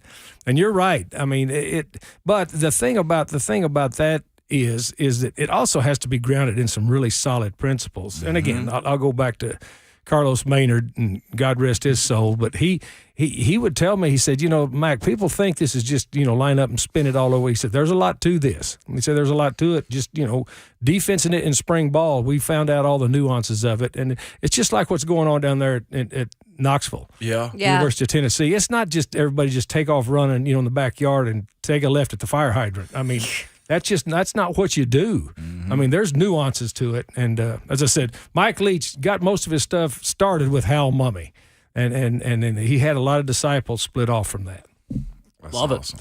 it. So for Titans and Chargers, Coach, this weekend, what impresses you the most about Justin Herbert? And listening to Titans Tonight last night, just the murderer's row of quarterbacks that Mike Keith and Keith Bullock and Amy Wells and Rhett Bryan were kind of listing.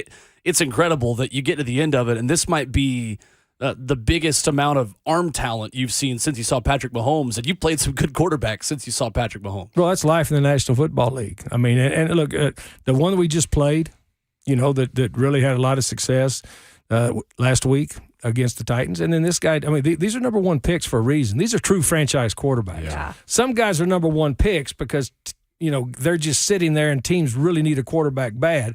And then some guys are legit number one picks. Justin Herbert's a number one pick. And he has completed more passes than anybody in the history of the game, on the move. And just think about that. I mean, the guy is really good. He's athletic. He's smart.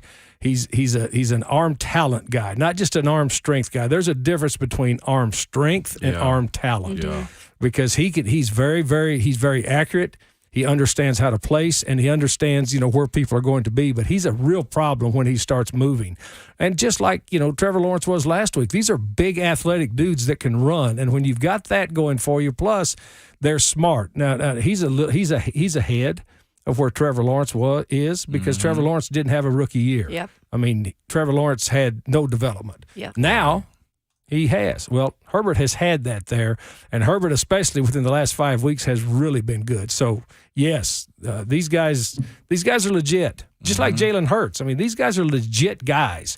And, when you've got a legit guy as a number one pick and you hit on it, then you've got a pretty decent chance for a while. Mm-hmm. Coach Mack, Austin Eckler, one heck of a back.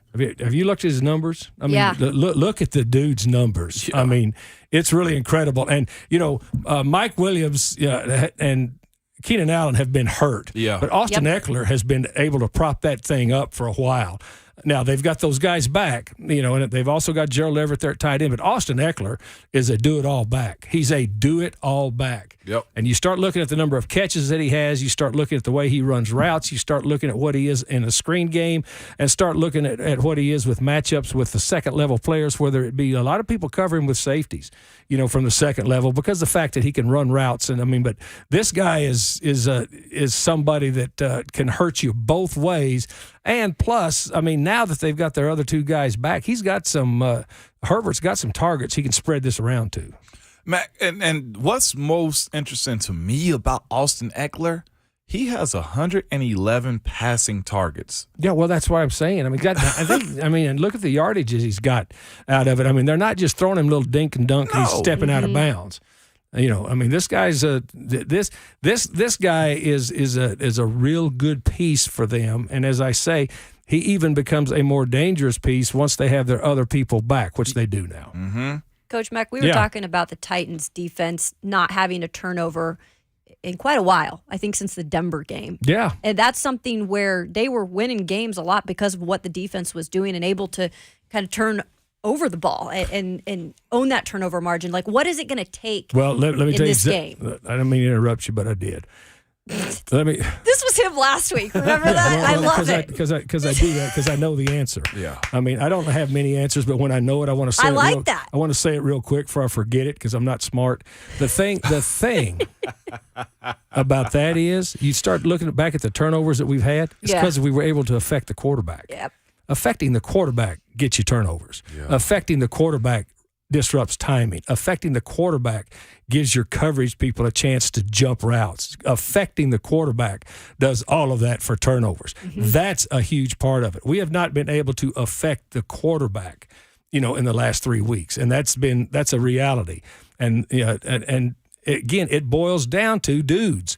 You got to get your dudes back. Mm-hmm. And two things have to happen. You got to get your dudes back, and then you've got to be able to not let the score get separated so far. Yeah. Okay, that you're always on your left foot. That's what has happened the last 3 weeks.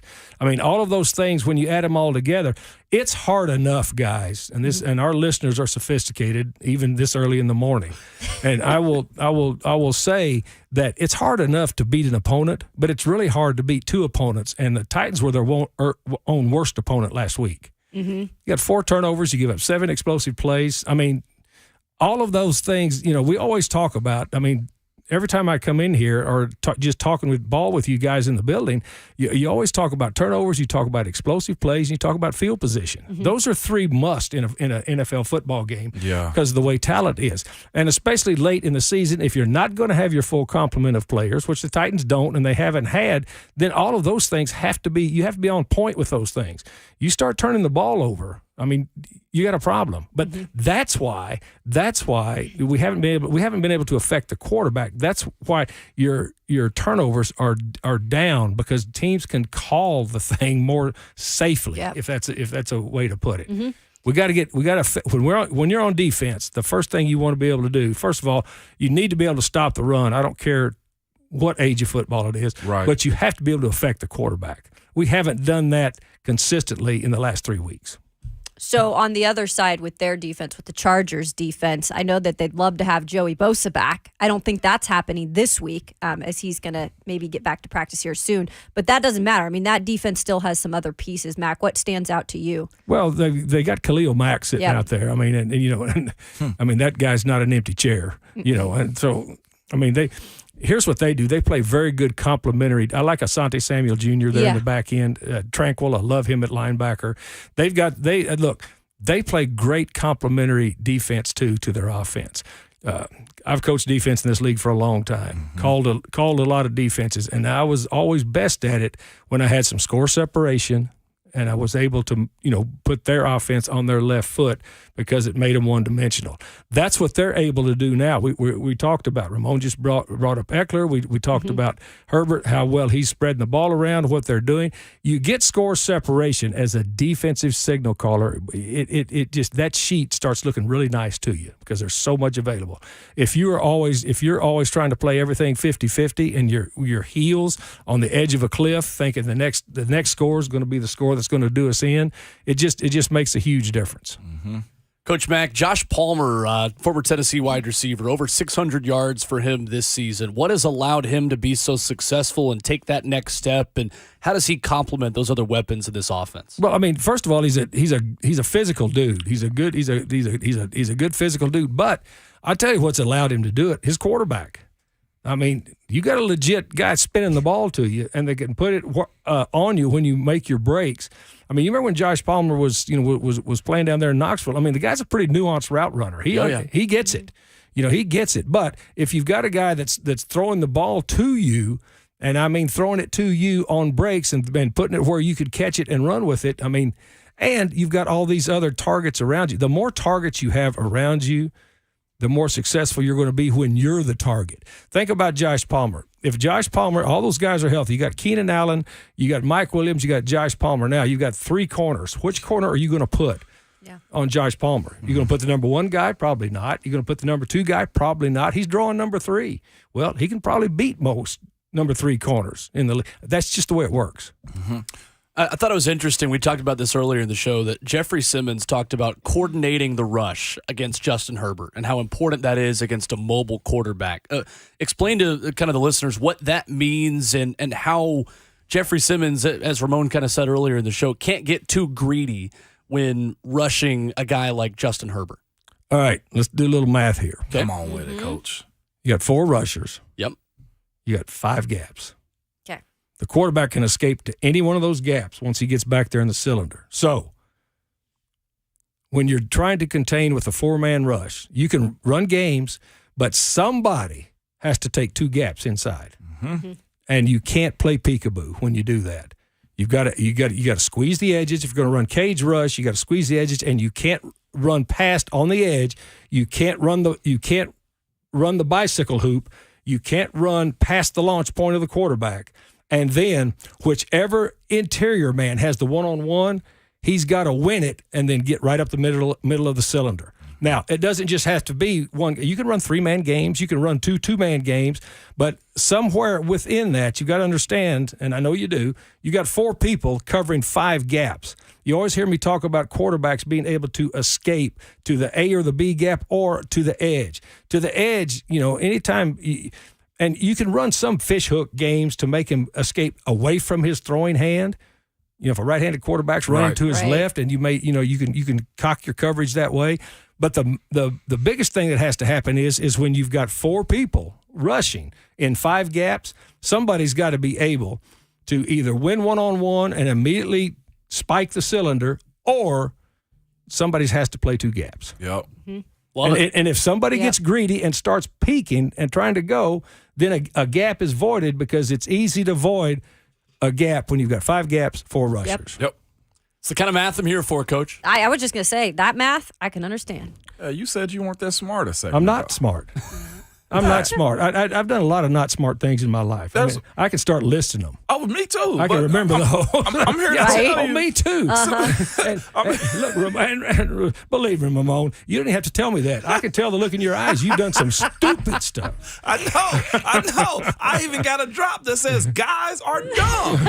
And there you go. That in itself, Coach Mack covers everybody on the stupidity level. I mean, I fit in that dumb dude category, believe me. Coach Dave McGinnis, our guest every Thursday morning on the show, presented by Farm Bureau Health Plans. Better rates, better coverage, and better service. That's why Tennesseans have been relying on Farm Bureau Health Plans for their health coverage for 75 years. Coach Mack, thank you. Thanks, guys. Thanks, Coach. Goes by quick. Hey. Great start for Thursday morning. Yes. Do it one time for Frog. There There we go. After this, Ramon, Caleb, Will, 104.5 The Zone.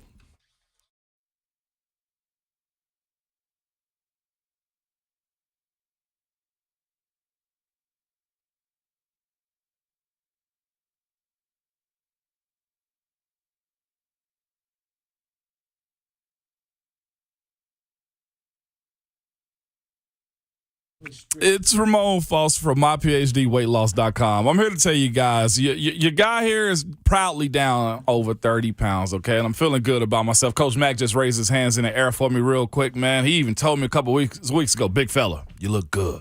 I was like, that's all I needed to hear, Coach, okay?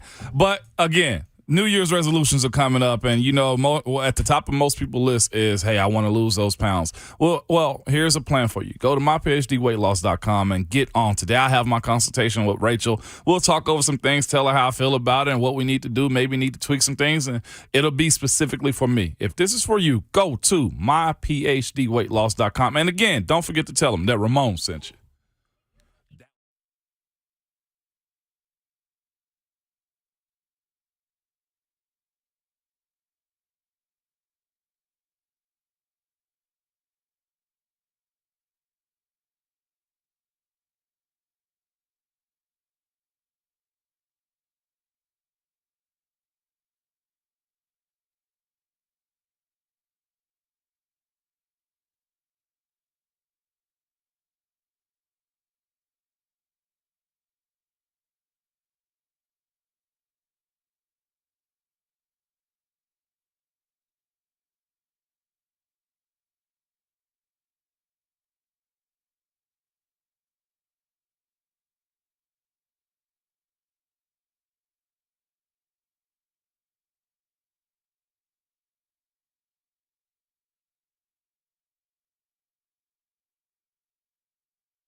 It's 104.5 The Zone's 12 Days of Christmas, where each day through the 25th, we'll be giving you a chance to win great prizes on our Facebook page. Like or follow us at facebook.com/1045 The Zone. Prizes range from concert tickets to autographed items to team apparel and more.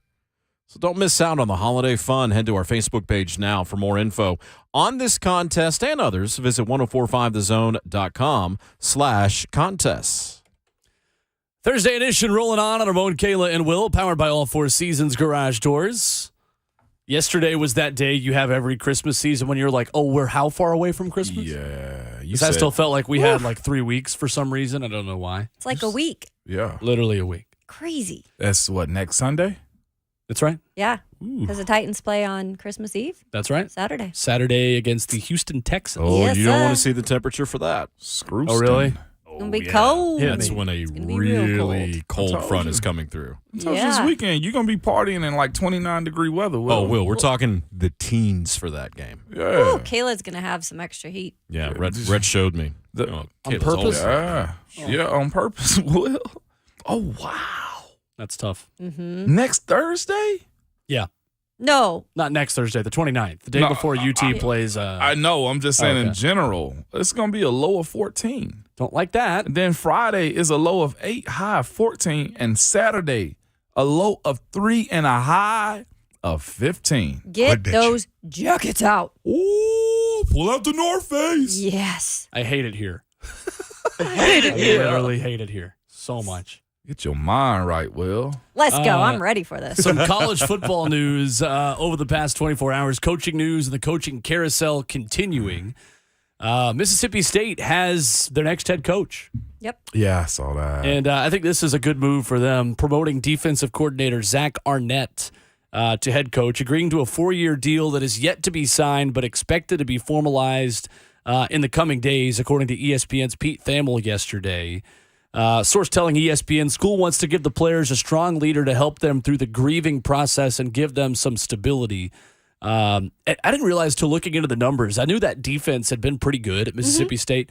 They've been great. They've been really good. Yeah, because it's overshadowed by Mike Leach and what he's always done offensively, right? Number 39 nationally in total defense this year. And that's difficult considering how quick that offense goes and how much they throw it around the yard on that side of the ball. It's so critical for an offense to like that, to have the up-and-coming defensive guru. But this guy, Zach Arnett, also a disciple of the 3-3-5 Rocky Long system from San Diego State. So yeah. 3-3 can be confusing. I remember the first time at UT, like we didn't see a 3 down front in high school. And I went to UT, they called it odd front. Yeah. I was like, hey, what is this? Who do we block? Like, so that tells you the amount of athletes they have to be able to play 3-3. You got some dudes up front that can hold the offensive line, and you got nothing but athletes on that defense. And you need that now with how offenses are playing, and especially in the SEC now. Goodness gracious. other news this morning from Chris Lowe of ESPN, Bobby Petrino is returning to FBS. Oh, boy. Not as Texas A&M's offensive coordinator, like many discussed originally. He's going to UNLV to be Barry Odom's offensive coordinator, the head coach at Missouri State the last 3 seasons. Are we sure Bobby Petrino in Las Vegas is the best idea? No, that's not a great idea. Okay, perfect. All I can picture is that picture with him, and then I just can't get it out of my head. Wait, Petrino in Vegas? This is fantastic for the show. The Hangover, well, it's good for the show. 4? That's true. This is great. Is this Hangover 4 or 5? I feel like Christmas is today learning this news. He could be a great character in that. So maybe instead of our Cougs or our Vols, this is a UNLV show now? Yeah, I'm here. We're just a UNLV radio show next season where we do like a UNLV minute. Get up running with those rebels. What are the odds that he's going to wreck a motorcycle in Vegas? You know it's going to happen. Yes. I'm with it. I'd say some other stuff before that, but hey now, I'm a pass. there are a lot of pool parties in the day there too. I'm just saying, there's plenty for him to do. But most people say the Vegas people that live there don't really party there. No, like Nashville. I mean, you'd get old. Yeah, You're right, Will. Yeah, people that live here, we don't go downtown. No. Yeah. You don't. We don't go to Broadway. Don't. No. Unless you go to one of the restaurants. That's what I was that's gonna say, been there unless it's for a while. dinner. Yeah, right, That's sorry. the thing about Vegas that I never loved, though, is because outside of the Strip, first of all, I don't think it's pretty. It's just kind of gross. Yes. It's just dirt. But what else is there to do? I mean, there's not really anything to do. I wish you'd been here when I went on my solo trip to Vegas for the draft last year. Yeah. And everyone was just like giving me different things to do. I was just alone in Vegas, just But for you the were draft, working. a tourist in a way. I was. Yeah, you were. You don't live there every day of your life. Brent Doherty kept texting me of like, I need you to send us hourly pictures that you're doing stuff and not just sitting in your hotel room. And I was like, okay. You know what? Sometimes that's the best trip, though. Well, that's true. Just get away and just be numb to Gotta be everything. the right like, setting. Yeah, it does. But like, man, I'm chilling. Like, that's so cool sometimes. Every year older I get, the more introverted I get. Me too. So it was great. I'm glad I lived it up when I was young. Hey, Yeah, I'm not going to say it's introverted for me. It's completely antisocial. The hell with y'all. That's fair. No, I'm Right? out. I'm out. all right. I'm out. Like I'm checking Sorry I out. annoyed you with Peace. my friendship. I mean, Deuces. you have no idea what it's like being on the other side of that wheel. All right. Well, anyway. Got you. Hour number 3. When we come back, Andrew Catalon of CBS Sports will join us. Second straight week, he's seen the Titans on the play-by-play call with CBS. He gives his thoughts on the matchups that intrigue him the most for the Titans and the Chargers, and the surprise over John Robinson's exit, as he spent a lot of time around this team over the past couple of weeks. That's next as we talk with Andrew Catalon of CBS as the second half of the show begins already. Ramon, Kayla, and Will, 104.5 The Zone.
It is 8 o'clock. Good morning. I'm Jonathan Schaefer from the Superbook.com sports desk. The Titans returned to the practice field yesterday.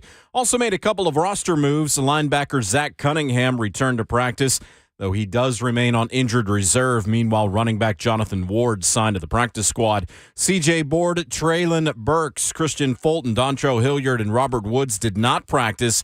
Danico Autry and Jeffrey Simmons were listed as limited participants, among others. Thursday Night Football tonight, San Francisco at Seattle. 7:15 kickoff. You can hear the game on the Zone, courtesy of Westwood One. Smyrna football senior and four-star linebacker Arian Carter announced his commitment to play for the Tennessee Volunteers.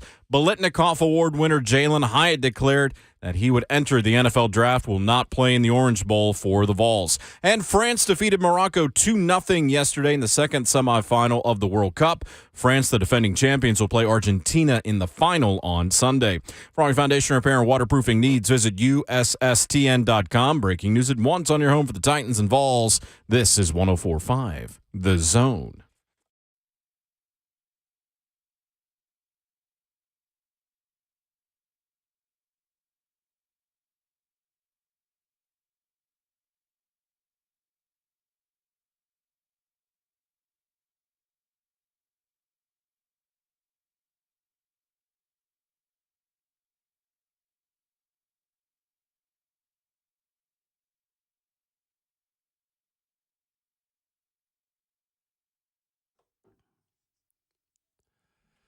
And the show goes on into hour number 3 this morning in beautiful Music City. The sun is shining, and that's the first time we've been able to say that for a while. Mm-hmm. With Ramon Foster and Kayla Anderson, I'm Will Bowling. Ramon, Kayla, and Will, powered by All Four Seasons Garage Doors on 104.5 The Zone, with the best producer in the world, Jonathan Schaefer, making the show happen as well. And we go to the Mark Spain Real Estate Hotline, continuing the conversation for Titans and Chargers. And we're pleased to be joined by Andrew Catalon, play-by-play broadcaster for the NFL on CBS. Good morning, Andrew. How are you? Hey, everybody. Good to be back with you guys. Glad the sun is shining. I didn't see much of it last weekend in Nashville, so that's good to hear. Yeah, pretty gloomy on and off the field, Andrew, around this team right now, as you know. And I just kind of wanted to get your thoughts from being around this team last week and being right here for that Jacksonville game. What's the vibe like around this team from your perspective right now? How different are things from the last time you'd seen this team ever since the John Robinson firing? It's crazy. Sunday will be the 5th time I call a Titans game, and then I'm actually coming back for the Texans game. So I'm sure a lot of Titans fans just threw their radio across the car when they heard that I'm coming back. 'Cause, I know how it gets sometimes when you hear the same person over and over again. But no, so I've seen them a bunch, and clearly what sticks out, and I know it's an excuse, and the Titans will never say it, but they're really banged up, especially on defense. And they just can't get off the field on defense right now. And you look at this matchup with Justin Herbert and the third best passing offense in the NFL going up against the Titans defense that just can't stop the pass right now. And, I just heard Jonathan's update, and Christian Fulton still didn't practice. I mean, to me, he's a big guy that they got to try to get back this week if possible. Look, I think they're built to withstand things like this because of Mike Vrabel, but right now they're right in the middle of it. And this is going to be a really tough game for them on Sunday. And, Andrew, it's incredible when you look at the quarterbacks this team has had to play, going from Patrick Mahomes and Russell Wilson and Aaron Rodgers to Jalen Hurts and Joe Burrow and now Justin Herbert at the end of this after quite a performance by Trevor Lawrence last week. It just feels crazy, right, that the Titans are seeing another elite quarterback, and this guy perhaps might have as much arm talent as any of those other ones. Yeah, he's special. There's no doubt about it. And now that they have Keenan Allen and Mike Williams on the field together, last week was basically the first time that's happened for a full game all year. They really can make some plays in the pass game. I love Justin Herbert. I think he is a talented, special quarterback. And this is a team that, even more so than the Titans, I guess maybe not more so, but they're in the wild card race. We know they're not winning the division. They all these games for the Chargers mean something. Not that it doesn't for the Titans. But even if the Titans, stub their toe again, I still think that they're looking pretty good for the division. Chargers can't afford to lose a game with the Jets and the Patriots and the Dolphins all surrounding them in the wild card chase. So there's a big one for both teams. But when you look at the actual playoff hunt, the Chargers, they can't lose at home to a Titans team that's lost 3 in a row. So I think it's going to be a great game. I just think that a big question for me is how much of these injured guys is Mike Vrabel going to get back to help out on Sunday? Andrew, it's got to be interesting for you guys covering any LA team for the most part because their home stadium can turn into the opposing team home stadium.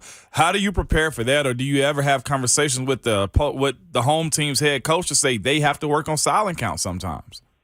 Yeah, it's weird. I've noticed that from watching games. The only time I called a game at SoFi was during the COVID year when there was no fans there. So this will be the first time I call a game there with fans. I think that, to your point, the Chargers are used to that.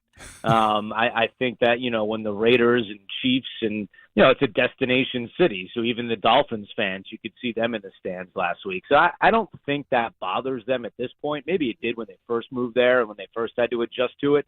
But I think that's something that, unfortunately for them, they're probably pretty used to by now. Yeah, and this matchup this weekend, too, we were speaking a whole lot about Justin Herbert and his passing game and whatnot, but I think with both teams, Derrick Henry and Austin Eckler, that is a matchup of who's going to, have the best numbers, not necessarily just on the ground because Eckler's very dynamic, but these two backs can make this game exciting. Yeah, no doubt. And look, I read all the newspaper articles, and I know what's going on down in Nashville to a certain extent. And I know that Todd Downing is a guy that takes a lot of criticism, and people were upset again with him on Sunday. To me, I thought the Titans' offense looked pretty good on Sunday. Not enough to win the game, and I know there's obviously things they can clean up, and I know Henry didn't do anything after the second half. I understand all that, but when they did go to the passing game, they looked pretty good. I know it was a little too late maybe, but in the first half, Henry ran the ball well. I don't have as many concerns about their offense right now as I do about their injury-riddled defense, and that's going to be a big key because, as you said, we're talking about Herbert and hyping him up as we should, but Eckler is just as dangerous, not only in the pass game but as a running back as well. So they got some weapons, and it's tough to slow them down right now. Is it surprising, mentioning Derrick Henry, not a lot of people are talking about him this season just because of how poorly the Titans offense is doing, but he's still second in the league behind Josh Jacobs in rushing yards. It's kind of crazy because he's still doing his thing, but he's not doing as much that we're used to like in the past because the Titans offense has been so stale. No doubt, and I think I have a great stat guy. His name is Mike Notaro, and I think I mentioned this on the broadcast on Sunday. But I think the big thing that's different about Derrick Henry this year are his numbers in the fourth quarter because we're used to him being that closer, that finisher, and we haven't had that this year. To the point where Mike, my buddy, said 14 straight games now without a fourth quarter touchdown for Derrick Henry. And prior to this year, he averaged 5.1 yards per carry in the fourth quarter. This year, it's down to around 3 yards per carry in the fourth quarter. So to me, that's the big difference with Derrick Henry is that whether the game has dictated it or it's just he hasn't gotten going, they haven't been able to run the ball and finish games in the fourth quarter like we're used to seeing. And I think that's what they miss right now. What they missed last week was certainly Treylon Burks. I know that Mike Vrabel said this week, yesterday, that he is not yet out of concussion protocol. We might learn something different today. But if he is able to play on Sunday, Andrew, how much of a difference maker can he be for this offense? Because we've seen spurts of it when he's been healthy. Big time. I mean, I think that he is a huge key for their offense. To me, it looks like Chig is becoming Ryan's favorite target, and I would put him out. I'd put him out there even more. But they need a guy like Burks who can draw the attention of the defense because right now I think that's one thing they lack, and I think that's one thing why Henry hasn't had those finishing numbers because they can really focus on Derrick. There's nobody else right now that really, we got to put this guy on this guy. I think Burks helps. Tannehill's completion percentage is about 10 points higher this year with Burks on the field than when he's not on the field. I think it's significant because it's not only Treylon making plays, but he draws the attention of the D, which opens up other people in that offense. Andrew Catalon, CBS Sports, with us this morning on Ramon, Kayla, and Will. Andrew, I know you mentioned the weapons for LA, the injury-riddled defense for the Titans. What individual matchup intrigues you the most where you feel like this game was won or lost for Tennessee? Well, I think that the answer to that, and it's not a cop-out, it's incomplete. I mean, is Danico Autry going to play? Is Christian Fulton going to play? Is Zach Cunningham coming back? I think he will. I think that was a good sign. Not that I know anything, but it's just a good sign that he was able to be activated in practice yesterday. So I think I got to kind of know like who's going to be out there before I can say what matchup I'm worried about. I mean, like Jeffrey Simmons, we saw him again have to leave the game for a couple plays. He's clearly not 100%. How much of Jeffrey Simmons are we going to have on Sunday? So I hate to say like I don't know, but it's just, I don't know. I mean, I don't know who's going to be out there right now. But to me, the big guy is Fulton. I think they need him back in the secondary because of these weapons that Herbert has to throw to.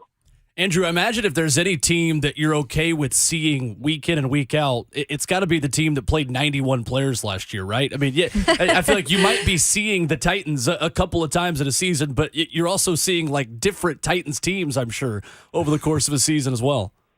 It's wild. I mean, last week I handwrite all of my charts. Yeah. And it was like a first grader's art project last week. I mean, there was like guys that were like hanging off the side of the folder that I had to add in at the last minute. So it's a little cleaner right now, but I don't know. Who knows what's going to happen with practice squad elevations and injuries over the next couple of days. But I do have a lot of notes on a lot of different Titans from the last couple of years. I'll tell you that. And Andrew, I appreciate you saying that because that's one thing I always joke with people about play-by-play and learning to do the job is that no one tells you in college how much being a play-by-play broadcaster is basically like doing a fourth grade art project and like arts and crafts, like literally every single week, right?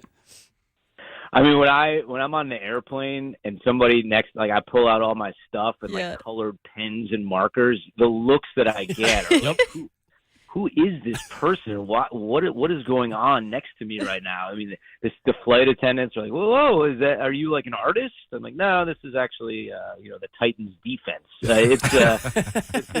It's a crazy world we live in, but it's fun. Andrew Catalon, our guest. Catch Andrew Catalon along with James Lofton and Amanda Renner this Sunday as the Chargers take on the Titans on the NFL on CBS. Andrew, we appreciate the time as always, and hopefully the next time you're in town, the sun is out at some point as well. We appreciate it.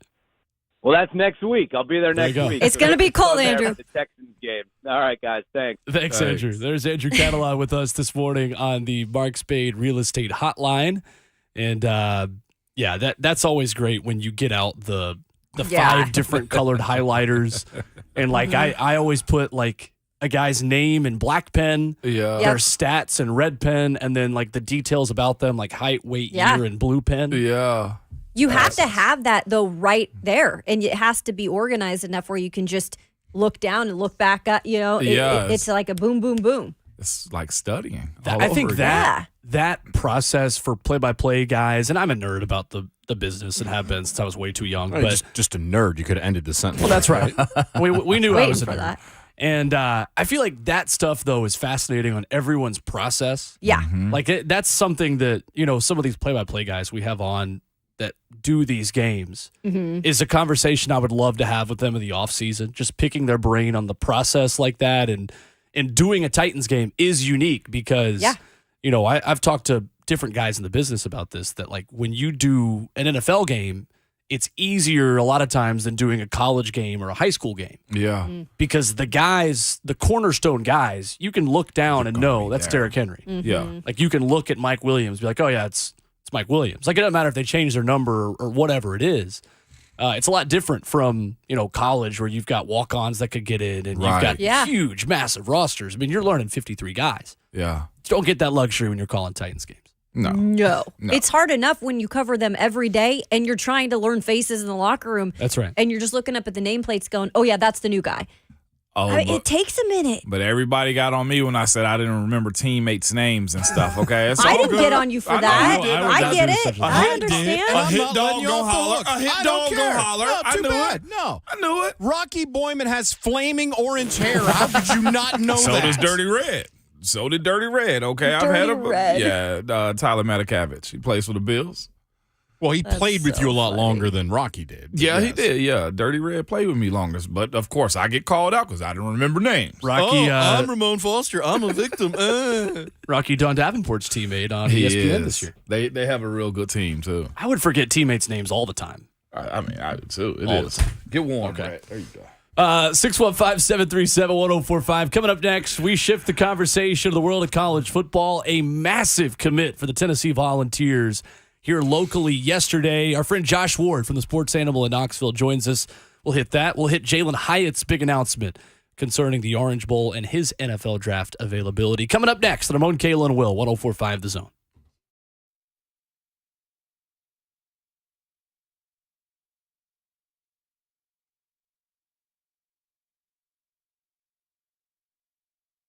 Change is coming and you need to be prepared for it. Hey, this is Ramon Foster. And did you know that new regulations are coming soon that could increase the price of replacing your older HVAC system by over 20%? That's why you need to act now and get that older system replaced by my friends at Spring Hill Heating and Cooling. They offer 18 months with no payments, meaning you can lock in today's price and not have to pay until spring of 2024. Or you can get up to $1,500 off a new HVAC now.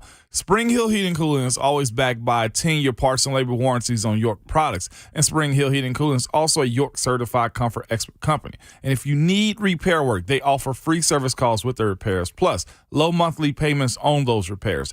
They are the heating and cooling company that can take care of all of your HVAC needs. Spring Hill Heating and Cooling, available anytime at springhillac.com.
Thursday edition of Ramon, Kayla, and Will, powered by All Four Seasons Garage Doors on 104.5 The Zone. With Vol for Life, Ramon Foster, Kayla Anderson, I'm Will Bowling. Jonathan Schaefer making the show happen as we shift gears from the world of NFL football to some college football and some good news for the Tennessee Volunteers yesterday. Joining us to talk about that and much more is our friend Josh Ward from Josh and Swain, Sports Radio WNML Sports Animal in Knoxville. Good morning, Josh. How are you? Hey, doing well. Tennessee fans have to be hyped now, right? Big commit yesterday and third down for what? So that's right. Put them all together, and Tennessee fans are ready to go. Well, there's only one more to do then if we're going to do this right. There it is. Yeah, we haven't heard this in a while. Yeah, we hadn't. It's been too long. It's funny. I had one friend who's an Alabama fan who I was with him over the weekend, and he was like, after y'all beat us, I didn't listen to the show for weeks. I love you, but I didn't listen to the show for weeks. It was great. They couldn't handle it. That's right. So, Josh, the big news yesterday, Arion Carter from right down the road here in Smyrna commits to Tennessee over Alabama and Ohio State. And I tweeted it out yesterday. It feels like nobody's stock has risen as much as him in the recruiting rankings this past year. Just put in perspective for us how big of a get this is for Tennessee. Yeah, you're right about his projection. He went from being a good prospect to a prospect that every school in the country wanted. So Tennessee was able to beat out Alabama, who really pushed hard to try to get Carter to Tuscaloosa, and Ohio State was one of his finalists. But it really came down to Tennessee and Alabama. And, a couple of years ago, maybe a lot of times here in the last 10 years, Tennessee probably loses that battle. But I think with what the program has done over the last couple of years, Tennessee's push, his connection with Josh Heupel, and a belief that the program is changing, and it's been attractive this past year to some of the top prospects in the state of Tennessee. Carter is the latest there. So getting a linebacker prospect that Alabama really wanted and helping a position that Tennessee is looking to continue to upgrade, I think it's a good linebacker class. I think you have a couple of guys who are probably underrated, committed to Tennessee, who are about to sign up, and Jeremiah Thielander and Jalin Smith. They both play at big programs in Georgia. And then you had Arion Carter, who's the highest rated and the most coveted of the group. Tennessee needs to upgrade at every level on defense, and absolutely did that with Carter's commitment. And Josh, Ramon and I called one of his we called his last game, actually, with Smyrna in the playoffs just a couple of weeks ago. And talking to the Smyrna coach, he said, we moved him to running back his junior season full-time, had some changes on the team, and it's like he moved back to linebacker at the beginning of this year, and his stock just completely rose. And you make a good point that sometimes Tennessee will beat Alabama for a guy, and Alabama maybe offered the kid, but it just wasn't offered, didn't really want him. This was a guy Alabama got the last visit for and really, really wanted, which makes this an even more significant win. Yeah, this is a player that Tennessee had to fight Alabama to land. And you're right, you can look at, recruiting services will list if a player gets an offer, but all offers are not created equal. And sometimes you'll see a check mark next to a school, but the school had essentially moved on or had made an offer that was not committable at the time, and then that recruitment never went anywhere. This came down to the final day for Carter, with Alabama still trying to push to get him to choose the Tide instead of staying in state. So that tells you how he was coveted. So instead of playing against him and having to deal with Arion Carter on the other side, Tennessee is going to have him. And again, from the recruiting standpoint, you can look at Tennessee's coaches, what they're trying to do, and they can tell you who they really want and who they value. And I think they landed a few defensive backs in this class that they said at the beginning of the process, we've got to go get this guy. Christian Conyer from Kentucky is one of those players. So pay attention to the coaches board, pay attention to their evaluations, and they'll tell you what they need to get done. Alabama said, we need to go get Arion Carter. We need to beat Tennessee out for him. And Tennessee said, we've got to hold on to him. We've got to keep him in state, and did that. So it's a really good in-state class, and Tennessee did a really good job. And that was a priority. Last year didn't go the way that they wanted exactly in state. It went in a much better direction this year. As far as them being able to lock him down, there was a rumor going around, I'm not sure how true it is, but he had somebody hold off Alabama recruiters. I think there were two that came into town. Is this true about somebody trying to come see him last minute? He was like, no, I'm good. Well, I saw that being shared. Austin Price might have mentioned that. He was there covering the announcement, actually helped get Arion on the show. But, yeah, the story appeared to be that Alabama was still trying to get on site and make a last last minute, literally recruiting pitch to get him to stick with Alabama. But we went on the air yesterday, Swin and I did, with about an hour to go until his announcement. And we knew that Alabama was pushing. We also knew Tennessee was in a really good spot, but there was some kind of, okay, let's make sure here. So we went on and said the attention here is positive for Tennessee, but we knew that Alabama was pushing, and anytime Alabama's pushing, you're going to be nervous, right? If Alabama's coming in, if Georgia's coming in, but that has to make the win feel even better, that Tennessee was able to maybe literally hold off Alabama from getting to Arion Carter, so he chose Tennessee. What does it say, if my numbers are correct, with a couple of guys they have labeled as athletes, that 15 of these 25 guys are defensive players? Yeah, this is a class where they said, okay, we've got to get some defensive back help. So I mentioned Christian Conyer, I think, and Ricky Gibson, and they're adding another Slaughter to the fold. So Tennessee could have two Slaughters, with John Slaughter now joining D'Anico in the defensive backfield. But there are guys that could play a number of different positions. I think Carter is the latest example of that, of guys that kind of moved around in different spots at the high school level. An offensive player would be Cameron Selden, who could play a number of positions, could play running back, could play wide receiver. But you're going to see guys that ran track in high school. Jack Luttrell, who was the first commitment in this class, he's a defensive back who could move around, will probably start out at safety, but could move around to a number of different positions in the defensive backfield. And I think that was part of the goal. They wanted to get guys that can run.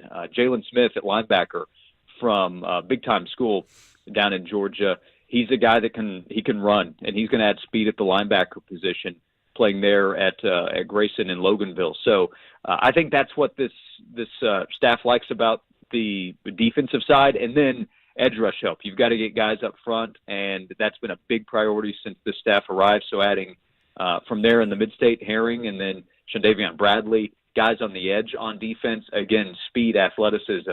I think this defensive class has it. It was upgraded with Carter, but they already felt really good about what they had. Now I think they've probably solidified every level, the defensive line, linebacker, and the secondary. One kid, which was Robert Ayers, VFL, sent me this highlight, this huddle of David Hobbs. How in the heck was he even a 4-star? I think he got the 5-star nod this week, but this kid is playing running back, wide receiver, tight end, defensive tackle, DN, and he is absolutely just torturing teams on Fridays. How did you find this kid? Yeah, he's a big time get in this class, and he would be when I'm talking about the edge rush help, and that's obviously important. He would be the guy to bring up to say, well, don't forget about what you need on the interior of the defensive line. Think about having to replace Matthew Butler. And I think this year for Tennessee, Amari Thomas's emergence on the interior of the defensive line was important. Well, Hobbs could be the next in line, and he has picked up at least a couple of 5-star ratings from the different recruiting services. And this is another player. I think you're going to find several in this class. Hobbs is definitely one of them that Tennessee legitimately battled Georgia and battled Alabama and battled the top programs in the country to land him and pulled him out of North Carolina. But David Hobbs is one of the higher rated players in the class on the interior of the defensive line. He'll get bigger, he'll add some weight, and he'll have a chance. So you look in this class with Hobbs, Herring, Bradley. There's some guys where, let's see, is it defense or is it offense, like Trevor Duncan from Knoxville Catholic. He could be on either side of the ball. But I think the line of scrimmage building in this class is present on both sides of the ball, and Hobbs is a big part of that. And it's worth repeating. If you don't land Hobbs, you have to play against Hobbs. If you don't land Caleb Herring, you're probably playing against him in the SEC. The same applies to Arion Carter. So more guys that you don't have to face when you don't want to play them, and instead you have them on your side, the more winning you'll do. And Tennessee won a lot of those battles in this class. Transitioning a little to this year's team, and you saw Jalin Hyatt obviously announce on Wednesday that he's going to enter the 2023 NFL draft. What was your thoughts on that? I think a lot of us here agreeing with the fact that he should probably go at this time. Yeah, I have a difficult time believing Hyatt's stock is going to go up from here. There's risk of it dropping. He saw his own teammate Cedric Tillman deal with an injury that cost him most of this past season. His quarterback is going to be moving on, and that doesn't mean that Jalin couldn't come back and have success with Joe Milton. But look at what he just did with Hendon Hooker, and he could have a tremendous year next year, and the numbers drop, by a considerable percentage just because of what he was able to do. He's going to run a terrific time.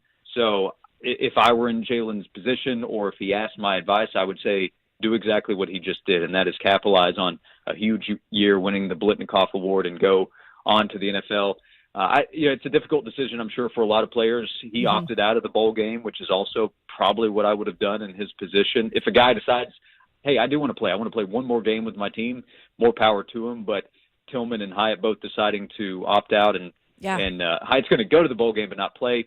This is going to open up a chance for somebody like Squirrel White to slide into that position where he will be next year. So it's not a knock on Hyatt at all, but the offense can still be just fine, and they'll still have that speed threat. So I think Hyatt, having the year that he did, putting up the numbers, winning the Blitnikoff Award, and now being able to declare early for the NFL draft. If you look on social media, you'll see pretty much every single teammate going on there to congratulate him on the chance to leave early to go to the NFL. You can then take that back to the recruiting trail and say, look at what we've done, how we developed Bayless Jones into an NFL draft pick, Alontae Taylor on defense into a second-round draft pick, and then this year Tillman and Hyatt both being able to go to the NFL. To go back to recruiting, that's something that Tennessee staff can now sell. Yeah, speaking of Tennessee's offense, just filling that position of offensive coordinator, like who do you feel like would be a good fit? Well, so for replacing Alex Golesh, that is a big ask because he was an important part of the staff and helped develop what the offense has been in the last couple of years. So I'm sure it's been talked about here that two things can be true. He is a difficult coach to replace because of how he's valued. He's a Broyles Award finalist, and he's now a head coach. I mean, that tells you what he is as a coach. But it's also an offense that has been and will be run by Josh Heupel, and Tennessee now as a program is attractive. So you can go out and I think be pretty open to what you want to do. You also have to replace the tight end position. So I think that's the priority here. Find somebody that can come in and coach tight ends. And if you want to promote by title from within and figure out what you're going to do play calling, that can be Josh Heupel. Maybe that opens up an opportunity from somewhere else. But Joey Halsley is a guy that has been a valued member of the staff coaching quarterback. So he's somebody that could get an opportunity here from an OC standpoint or just playing a bigger role in what they're doing from a week-to-week game plan standpoint during the season. And then you find another coach that can come in and help with tight ends as well as help with recruiting, kind of the theme of the conversation. That would be a part of it too. So I think they can be flexible in what they want to do, what Josh Heupel believes. But he went out and found Alex Golesh, remember, a few years ago at UCF, and look at how that paid off. So I would have trust in Josh Heupel finding the right coach to replace Golesh this time. Josh Ward with us, Force Animal in Knoxville. Josh, a lot of intriguing prospects in the transfer portal, specifically at the quarterback position. Do you see Tennessee being interested in a transfer quarterback this year, or do they ride with the three they've got in Taven Jackson, Nico Iamaleava, and Joe Milton? Well, I would think Tennessee is interested in adding a quarterback if there's somebody that they believe can help from a depth standpoint. The problem is you have Joe Milton right now coming back as a guy that's expected to be the starter, or at least will have the leg up in the competition. Then you have Nico coming in, who everybody knows about, and everybody knows about the NIL side of the conversation. And that's a lot to compete with if you are a guy who's transferring, expecting to play, or wanting to be the starter. And that doesn't mean that quarterbacks out there are absolutely afraid of competition. But if you're being courted by a number of schools, Tennessee included, and the other schools say, yeah, we've got a pretty big hole here at the position. And Tennessee says, well, you can compete with Joe and you can compete with Nico. And then you also have Taven Jackson, who was a highly touted player who's been in the program for a year. That can just be a tough sell for a more experienced, proven quarterback. But numbers can become a problem. So I think adding a quarterback, if you can, would be important, because look at Tennessee right now, or look at Tennessee in the Vanderbilt game with Taven Jackson suffering an injury and then Hendon Hooker going down. Tennessee was down to one scholarship quarterback, and that might be the case for the Orange Bowl. So that's why having more than three quarterbacks, I think, is important, 3 on scholarship. But going out and getting one of the higher level quarterbacks out there with the current state of the quarterback position, I think that's a tougher sell. Josh, I can already hear our callers and yours clamoring for Nico Iamaleava, the second Joe Milton overthrows a wide receiver early next season. Have you already had to kind of temper the expectations for him a little bit? But kind of on the flip side, with him able to practice with this team as soon as this month, Nico is an early enrollee. How realistic is it that he is an early impact guy as a true freshman? Well, you know how if you're doing a contest, let's say you're doing a trivia question, people will call in before they've even heard the question just to try to get in line. That's probably people going ahead and calling in to get in line for a quarterback controversy conversation on the radio. So it's coming at some point, whether it's the off season or during the season. It's inevitable. But to the quarterback battle, Nico's going to come in trying to be the starter right away, and he has incredible talent. He has incredible upside. He's a guy that looks like he's built to run what Josh Heupel's offense is with his passing ability and his ability to run. Needs to get bigger. Most quarterbacks, when they arrive in college, do. Having him here early will help with that. That'll help from a standpoint of being around the coaches, learning more within the offense, weight program that he'll go through during the winter months before spring practice, and then obviously getting out there on the practice field. I would still call Joe Milton the favorite to be the starter, but that's a conversation we're having now here in the middle of December before he's officially arrived. He's going to have a chance to play, and if Joe does have issues like he did at the start of the 21 season, then we'll hear a lot of conversation about, hey, it's time to give Nico a look, and the staff could give Nico a look. So his upside is it's tremendous. It's as high as any quarterback in this class, and I would not restrict any kind of potential even in year one with Nico. Now they open up in Nashville against Virginia. There's kind of a softer starting point if you need for either Joe or a freshman taking over. But Nico's going to have a chance to be the starter, whether it's day one to start the 22 season or sometime during it, depending on how things go with another choice. Love it. Josh Ward has been our guest. Josh and Swain, weekdays 12 to 3 on Sports Radio WNML, the sports animal in Knoxville. Josh, appreciate the time as always, man. You got it. Thanks a lot. Appreciate it, Josh. All right, there is Josh Ward with us on the Mark Spain Real Estate Hotline this morning. When we come back, we dive into some of the stuff he had to say there and the story behind Arion Carter's recruitment from me and Ramon's perspective on getting to know that Smyrna team and just spending time around this guy and watching him play.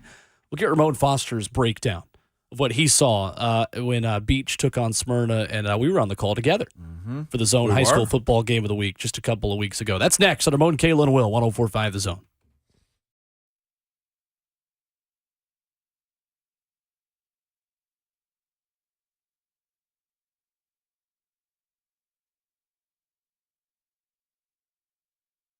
Hey, it's Will Bowling back with you, telling you, as always, about my friends at Lee Company. And you hear me say all the time that Lee Company is all you need. And they're all you need because they do it all. Whether it's heating and air conditioning, it's summer months, these winter months, as we talk about the low getting down in the teens, you're going to want to make sure your heating system is ready now. That way, you're not waking up in the middle of the night saying, uh-oh.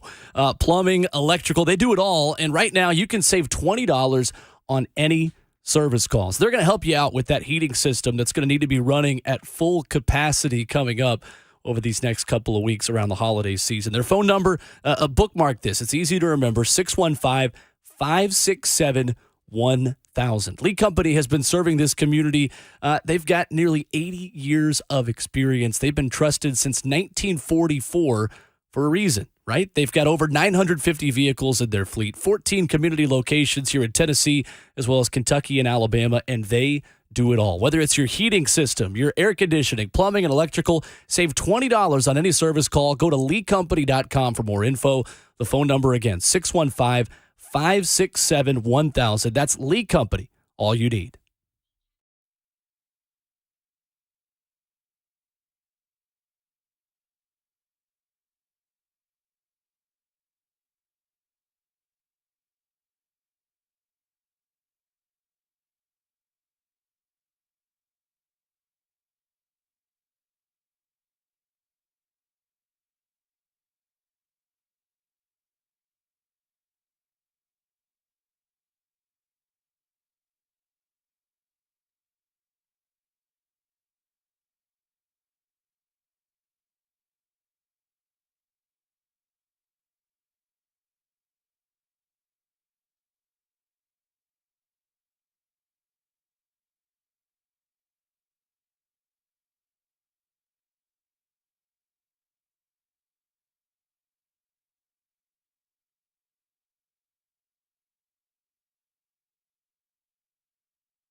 Smashville, do you have friends and family in town for the holidays? Bring them to a game to experience Smashville and the loudest parties on Broadway.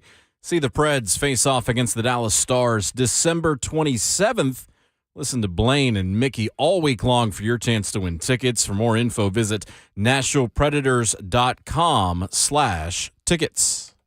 Show's flying by on the Thursday edition of Ramon, Kayla, and Will, powered by All Four Seasons Garage Doors with Ramon Foster and Kayla Anderson. I'm Will Bowling. Andrew Catalon leading off hour 3. Good conversation with Josh Ward on the impact of Arion Carter coming to the Vols. And Ramon, we got the chance to watch this guy play and makes a big impact as a running back for the Smyrna Bulldogs. Yeah. A really good team in Class 6A this year in Tennessee high school football. It's difficult, and you could speak to this better than I could, to evaluate defensive players in high school football, because when you have one dude, an entire offense's game plan is just getting around that dude. Like when I watched Jalen Ramsey play in high school, it was like, okay, well, we're going to throw wherever he isn't on every single play. But what did you see when you saw Arion Carter in person just a few short weeks ago? Big kid. Developed. Like, I was just like, golly, what are they doing down there in Smyrna, man? But I saw speed. I saw a guy that didn't turn away from any kind of physicality. He was very direct in his movements and everything that he had around him. Like you said, Beach did everything they could to try to, get him out of the game and take him out of their game plan. I thought it was very significant still. It was honestly, that game to me was more like the Derrick Henry effect. Even when he was playing running back, you knew they were going at him.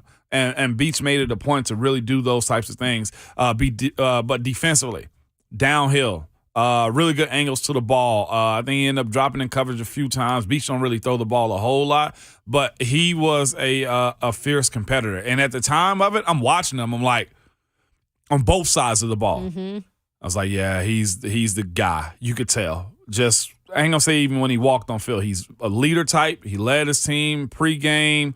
Everything that they did said to me, I see why he's a 4-star and everybody else is a part of his circle. And Beach did a good job of really like stopping him offensively, but defensively he had a day for him. He's a really cool guy. He was on the Buck Rising show as one of their high school players of the week that Buck interviews a couple weeks ago. Mm-hmm. Mm-hmm. And he wants to be an orthopedic surgeon. Love it. That's awesome. Super smart guy. USC really liked him, originally committed to Memphis. I'm of the opinion that if he played full-time linebacker as a junior, all these offers that he had about 2-3 weeks into his senior season this year would have been happening about 2-3 weeks into his junior season. Yeah. And we mentioned it with Josh. Moved to running back and played both positions as a junior, but this past year was the first time he played linebacker since his sophomore season.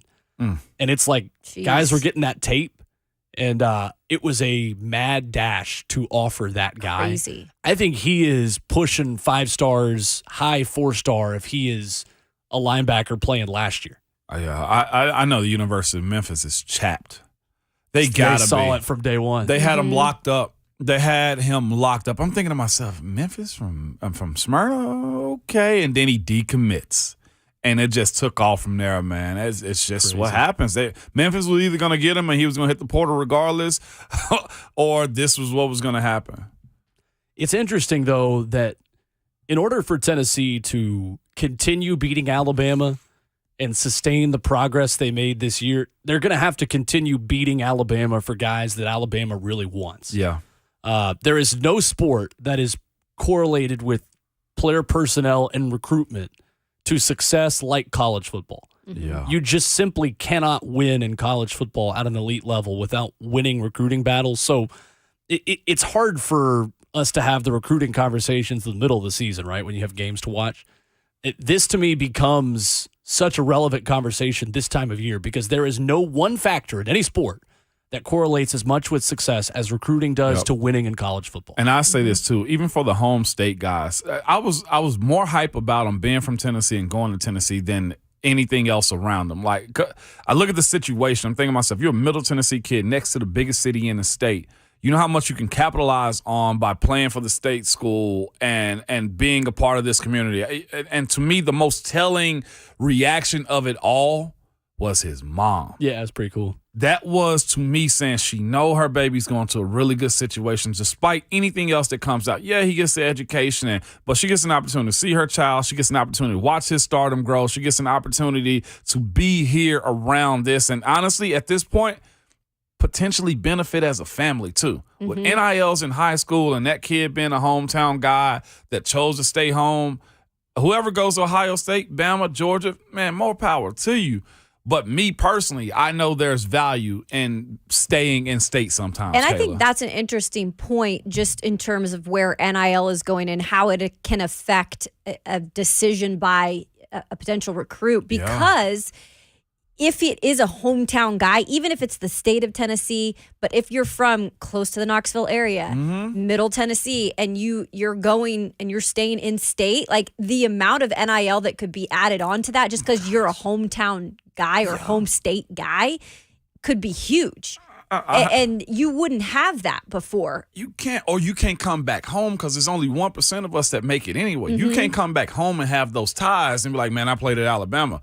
Like, I benefited from being a Vol here. Yeah. Let's just say that real quick. And even with the NIL stuff too, like I was talking to somebody the other day, Tuesday night, and it was a conversation about like, man, the high schoolers, like $2,500 a month is what some NIL will pay a kid or something like that. And I had a buddy tell me, $2,500 a month, that's going to pay my mortgage, man. I'm taking that. I'm just like, it's just like, everybody's benefited for so long. The free market.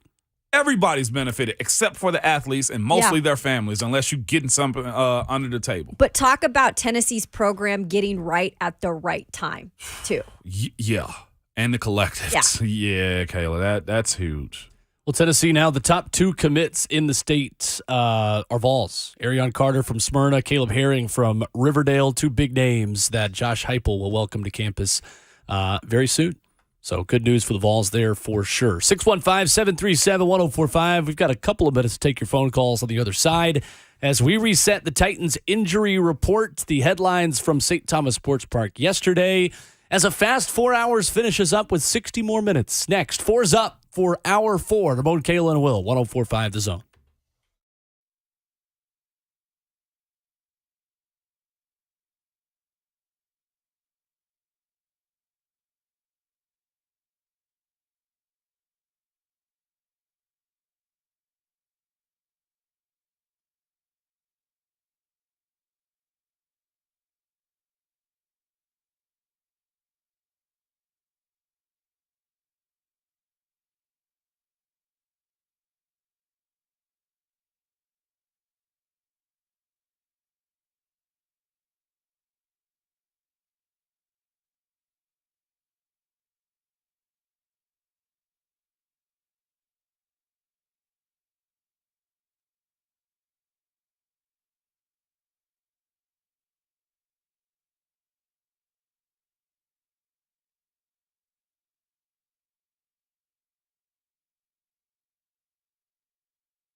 9:02. Good morning. I'm Jonathan Schaefer from the Superbook.com sports desk. The Titans returned to the practice field yesterday. They also made a couple more roster moves. Linebacker Zach Cunningham returned to practice while he remains on injured reserve. Meanwhile, running back Jonathan Ward was signed to the practice squad. C.J. Board, Traylon Burks, Christian Fulton, Dontrell Hilliard, and Robert Woods did not practice yesterday. Danico Autry and Jeffrey Simmons were listed as limited participants, among others. Thursday night football, San Francisco at Seattle, 7:15, the kickoff tonight. You can hear it on the Zone, courtesy of Westwood One. Smyrna football star and four-star linebacker Arion Carter announced his commitment to play for the Tennessee Volunteers. Biletnikoff Award winner Jalin Hyatt declared that he would enter the NFL draft and will not play in the Orange Bowl for the Vols. The Lady Vols routed Central Florida last night, 99-64. And to the World Cup, France defeated Morocco 2-0. France, the defending champs, will play Argentina in the final on Sunday. For all your foundation repair and waterproofing needs, visit USSTN.com. Breaking news at once on your home for the Titans and the Vols. This is 104.5 The Zone.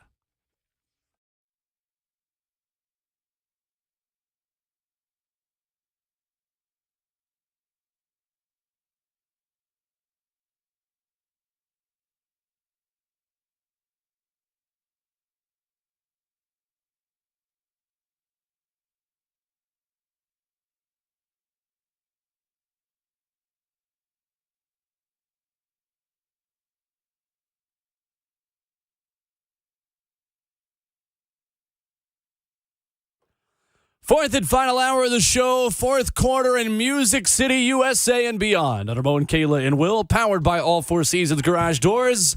With an 11-year NFL veteran, a journalist whose J is always capitalized, and the best producer in the world. That's Ramon Foster, Kayla Anderson, and he's Jonathan Schaefer. The best producer in the world! Of the world, Craig.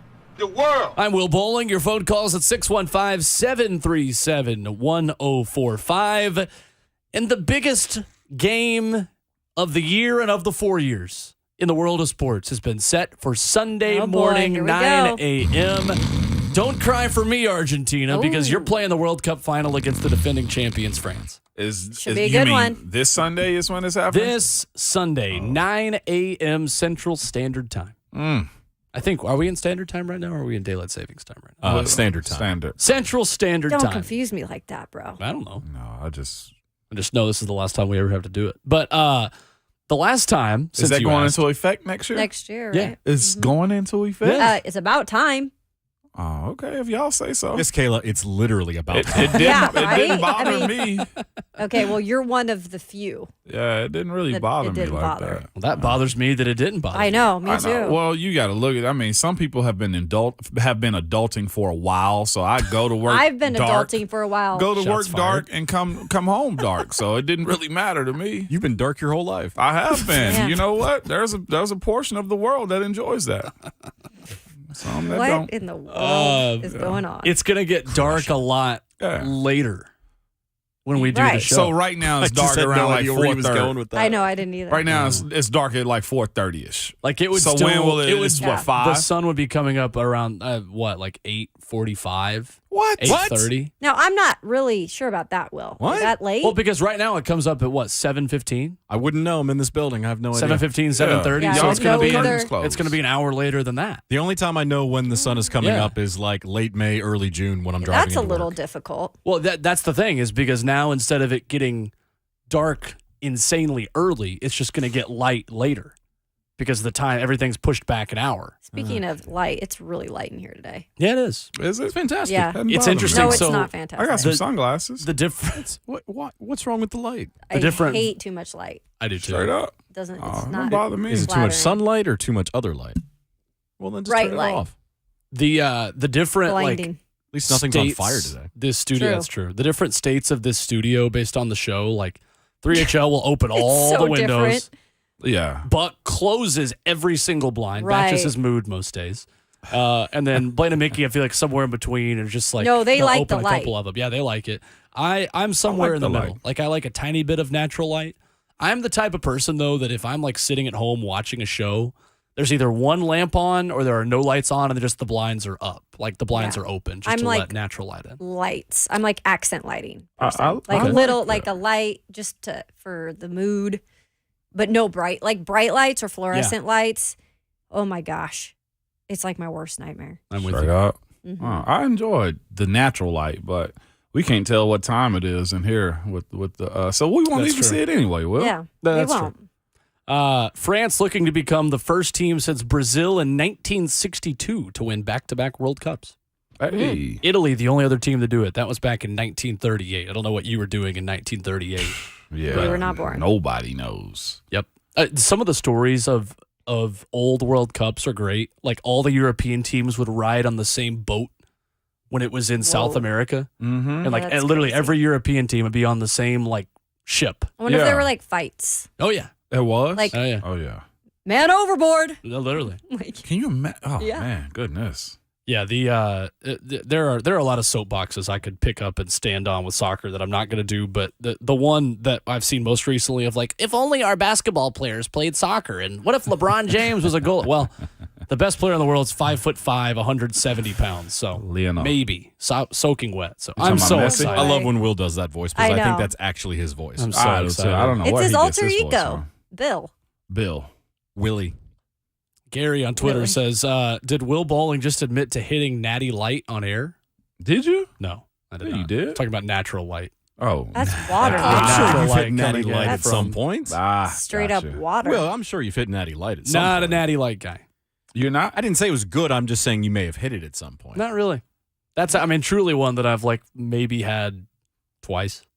No, it's just water. If I want to drink water, I'll just go to the sink. What? I mean, it's true. That's fair. I think they're not on as sponsors. That is not I filtered. know, right? Will's out here just saying screw Natty Light. Everybody, that's like the number one college like brew. I feel like Natty Light and Bush Light is actually going up the rungs now. Hey, Natty Light. You, Aaron Rodgers. Y'all don't like Natty Light? Not really. I don't like beer. You don't like? I'm with beer? Kayla. I'm I not thought a you were a beer beer person. drinker. Hell No, no. huh? I'm What not. do you mean? All the Kayla's- time I talk about the cocktails. Kayla's and- tequila. I just Yeah, figured you were, you know, a beer drinker, like a college game day beer Nah. drinker. Kayla classes this joint up. Don't call her Kayla, call her tequila. So Kayla, Yeah, Hey, now. that's right. look at wow. That wasn't that bad, actually. I thought it surprised out. myself a little He bit. thought it. I surprised myself a little bit. I mean, you're batting about 250 today. That was That's good. fine. That was good. Not the worst I've had, not the 250 best I've had. It's decent now in baseball. I'll give him a stand-up double for that. You a stand The up fact that 250 is good in baseball is the problem with baseball. now it is.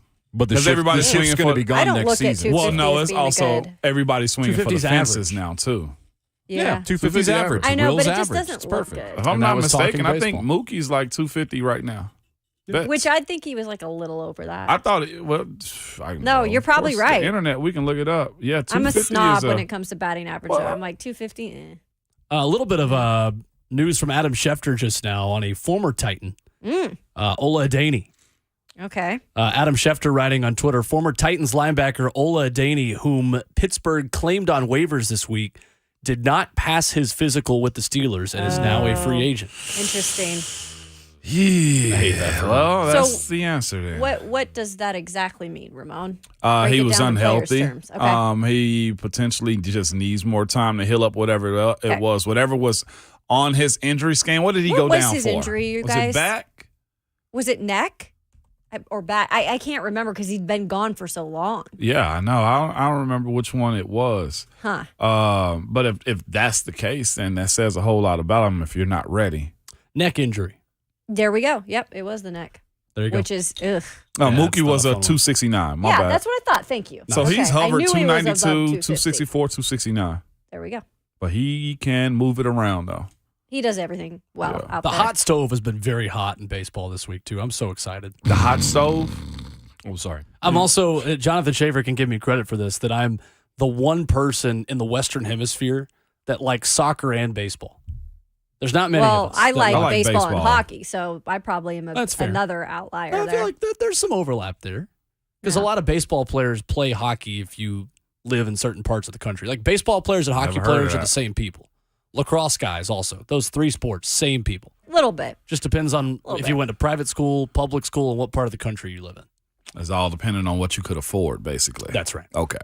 That's the biggest issue with soccer, too, in this country. That's the biggest issue. Pay with to play. Everything. I'm looking at a wood bat. Hear me out. A tree, okay? A limb, a stick, right? 2 bats looking at for wood bat tournaments. One is 179. The other one's 245. And I'm like, it's wood, people. I can go out back and. So it's what you can afford, and I hate it in a sense, but I get it also because everything's friggin' changing so much. Yeah. But there needs to be funds for kids that want to do that stuff. That's why there's such a big gap in who plays and who does it these days. Sure. A lot of Stewie here this week on the show. A lot of Stewie. A lot of Stewie. A lot of Stewie. Stewie also hosts a show from 10 to 1 after us with Lucas Benzika. Coming up next. Has he responded? No, he's probably not up yet. No, we'll talk about it at the end. We call this a tease in the probably business. not up yet. A bone to pick with God. Buck Rising coming up in our final segment this morning. And hopefully he is here early. So around the time everyone gets here for their shows. We should all just where we sit can in bring here him with studio. our hand right here on our chins and just giving him the desk. Well, he has our show muted on Twitter. Otherwise, I would tweet at him and ask if he can be here a little early. We really are. It's fine. I have him muted in the hallways. It's fair. Well, I did not have him muted, and Do you now? look what he did to me. He's going to have to catch No, because he's going to catch some flack for it. And this is a good tease. This is great. Yeah. So hang on for that. Coming up at 9:45 this morning. Got Jill Jelnick of Fox 17 on the other side, though, as we get into the Titans headlines and who in the world is going to play wide receiver. With Robert Woods missing practice yesterday with an illness. Nate Davis was limited. Christian Fulton, he's not back. Traylon Burke still in concussion protocol. But Danico Autry back on the practice field, and we talk with Jill Jelnick of Fox 17 on the other side. Her biggest concerns and biggest keys for the Titans going into this weekend at L.A. That's next on Ramon, Kayla, and Will, 104.5 The Zone. Tighten up! Gas pedal!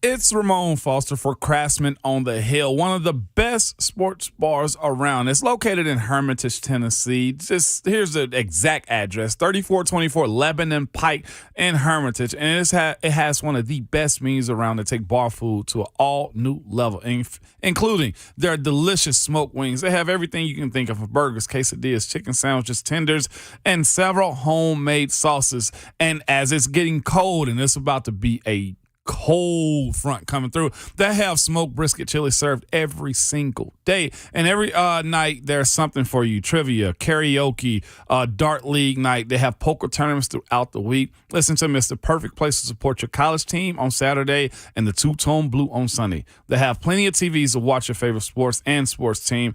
Is locally owned and operated with new management too. They have, I promise you, your favorite beer, spirit, and plenty of nightly and drink and food specials. Monday through Sunday, you can catch them at Craftsman on the Hill, located 3424 Lebanon Pike in Hermitage.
Hour number 4 of the show on Ramon, Kayla, and Will, powered by All Four Seasons Garage Doors with 11-year NFL veteran Ramon Foster. That's Kayla Anderson. I am Will Bowling. Jonathan Schaefer making the show happen as we continue to talk Titans and Chargers coming up this weekend. And we go to the Mark Spain Real Estate Hotline. Pleased to be joined by Jill Jelnick of Fox 17 this morning. Good morning, Jill. How are you?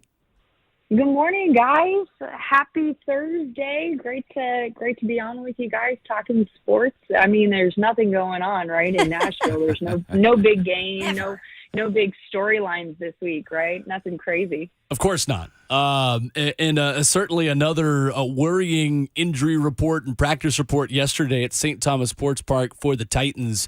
Coming out of the loss to Jacksonville, just from your perspective, what kind of worries you the most about this team going into L.A. this weekend? Yeah, it's got to be the secondary. It's got to be the injuries on that defensive front. This defense going into the season was supposed to be the backbone, was supposed to be what we were going to be able to rely on, especially early on in the season after the Titans lose their 2 straight games, because there's no offense. So I think I'm concerned about the injuries because, let's be honest, we have not seen the Titans' true defense in several weeks now, even before the 3-game losing streak. They were starting to become depleted. And obviously you mentioned the injury report. That's not great to have Dini Goatry back at practice. That was a highlight, right? But still concerning with no Christian Fulton, right? Titans cornerback not practicing yesterday. Still a lot of guys limited as well. Terrence Mitchell, Jeffrey Simmons is going to battle that ankle injury. We all think for the rest of the season, it's going to take him literally to be carted off that field, not to play. But still, this is not the Titans defense that we are used to seeing. And they've been trying to grab guys as quickly as they can. But now without a general manager, how much longer can this defensive, especially the secondary, hold on if these injuries continue and if these guys don't get healthy? And Jill, you mentioned the John Robinson move and kind of the vibe in the locker room. I know you're in there talking to players and kind of getting the feel for where those guys are at right now. Did you notice a big change in kind of the vibe and the personality in that room after that move? Kind of what have you noticed these past couple of weeks just talking to guys?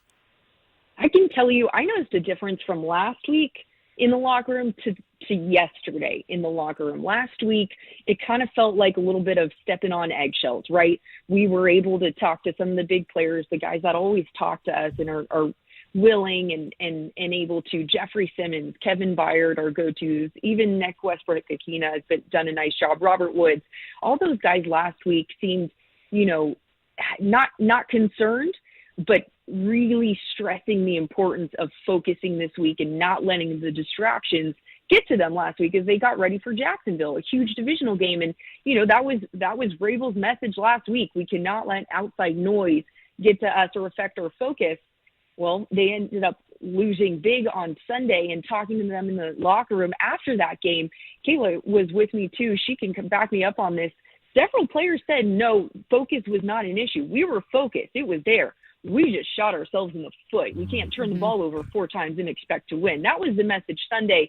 But then the biggest difference I noticed was the mood and energy yesterday. And that was a little bit of a surprise for me. Yep. Yeah, it was a huge surprise for me because I'll be honest with you guys, Wednesdays are tough media days. We get as many players as we can in that locker room. And for me, I went into yesterday thinking, okay, it's going to be tough. No one's going to want to talk. They're on a 3-game losing streak. I'm not going to get any good sound bites. I got to really work today. And I was so surprised because specifically the leaders, the guys I mentioned before, Jeffrey Simmons, Kevin Byard, willing to talk and positive. Even Tannehill had a positive press conference, talked about the importance of lifting each other's spirits, echoing Mike Vrabel's message this week. They definitely I think Monday, they admitted Monday was a rough day as they're all going over film, which, I mean, I can't imagine it was anything but rough. But then Vrabel said guys came to the locker room Tuesday or were in the building putting in some extra work.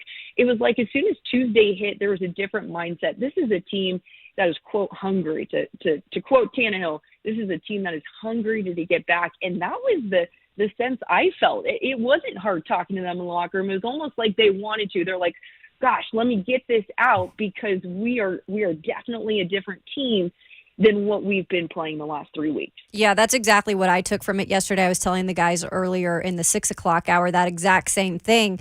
It's in a way surprising because it is a 3-game skid, but at the same time, Jill, you know that this is what this team is made up of, is good cultured guys who kind of have to believe in the one message that's always being preached, and that's be a team guy first. And so that's the real, I guess, credit you can give to Mike Vrabel, is always having his guys on the same page, even in situations like this. But okay, I'm going to go back to the injuries, and it was really encouraging to see Danico Autry out there, Jill, yesterday.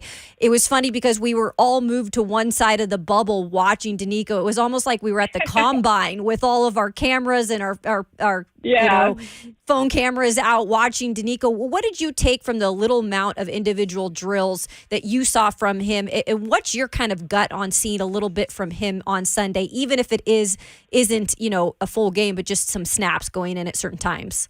Right, absolutely. It was encouraging. The word to describe Danico Autry out there, encouraging, right? Just to even have him back on the practice field, whether he plays Sunday or not, is great to see for the Titans as they finish this final stretch, the most important stretch of the season. There's no question they miss him on that defensive front, right? He was having a great season, a great year, and really, really affecting the quarterback before he suffered that knee injury against the Packers. That is an area. I know you guys had Coach Mack on earlier, and he touched it, but that is what this is what the defense has missed the last 3 games is that pressure on the quarterback. Trevor Lawrence was a great example of how he was able to take advantage and pick apart the Titans secondary, a very depleted Titans secondary, when he had all the time in the world. So Danico Autry, the possibility of getting him back even is just exciting to hear. Obviously, we hope he's there Sunday. We hope he can create some pressure for Justin Herbert so that Justin Herbert doesn't sit back in the pocket, take advantage of his top wide receivers and his weapons offensively, and again, pick apart the Titans secondary. When you're looking at this Chargers offense, what concerns me is obviously their passing game. They are a passing team. They're 12th in total offense, but the stat you got to look at, they are 3rd in passing yards per game. That is their strength. And unfortunately, right now, that's the Titans' weakness is the passing game. Titans right now, unfortunately, 24th in total defense, 2nd to last in passing yards allowed per game. Again, this is not a healthy Titans defense. This is not their big-time starters that we saw at the start of the year. But that's the area that concerns me the most for Sunday. If you're able to get Danico Autry in there, create some pressure, that changes the game a little bit. At least, hopefully, you don't see Justin Herbert out there every single time eating up the clock and doing what he does best. And you really need to see Zach Cunningham out there on Sunday because, yes. Look, David Long Jr., not having him in games right now, like you're seeing that too. We talk about Danico Autry. You're also seeing the effects of not having a guy like David Long Jr. Yes, no, absolutely. He's greatly missed. I think the fact that Zach Cunningham is designated to return from the IR, right? Titans have a 21-day window to activate him. That's promising. One of their kind of go-to guys from the beginning. No question, David Long is missed. I think, it's funny. I keep thinking back to last year when the Titans were suffering so many injuries as well, defense and offense. But how are they able to keep winning and pull off these big games? And I think back to the Jacksonville Jaguars game. Titans shot themselves in the foot. The 4 turnovers that when you are injured and your offense doesn't click every single series and specifically struggling in the second half, you absolutely cannot turn the ball over. You absolutely can't make your own mistakes, right? The one thing you guys asked me, what most concerns me about the Titans, well, I'll tell you what doesn't concern me is actually the turnovers. That was uncharacteristic of the Titans on last Sunday. I'd like to believe that's an anomaly. That's an exception. Before Sunday, the Titans did not turn the ball over once against the Eagles or the Bengals in their last 2 games. Their previous turnover came in their other game against, who did they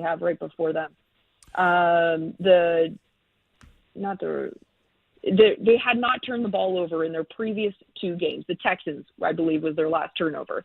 So I'd like to believe that this is a more disciplined team than we saw, and we'll see that discipline show on Sunday, because if it doesn't, then it's going to be a long game for the Titans. Jill, you do a lot of things surrounding this team as far as being in the stadium, locker room, and just covering them. And one aspect of covering them is the fans. The ebb and flow of the way the Titans have won and lost. You lose to the Jags this past weekend, but it seems like they have a really good chance of beating the Chargers. How has the response been on your end from hearing from the fan base on what they expect from this team? Tough, not going to lie, Ramon, tough and ugly. Even during their winning streak, it didn't feel like the Titans were on top of the world, because they were getting by. They were getting good wins, but they weren't very convincing, right? Right. And we all remember the Monday night loss to the Bills. I think that one's still kind of sore. But in terms of the fan response, just my coworkers, and talking to them and the tweets I get on social media sometimes, it's like, oh man, we're not going to make it, kind of some even drastic. I've gotten some drastic tweets, just burn everything to the ground, oh, we fired our GM. Well, that's it. Let's just take a L for the season. That's it. We're done. Kind of very dramatic. And to be honest, I don't blame them, because when I had the Titans come out and taking care of business against the Jags, a team that I really believe are a better team then maybe we'd have more confidence in their consistency, but because of the injuries, because of the ebb and flow of the offense, it's really hard to trust this team.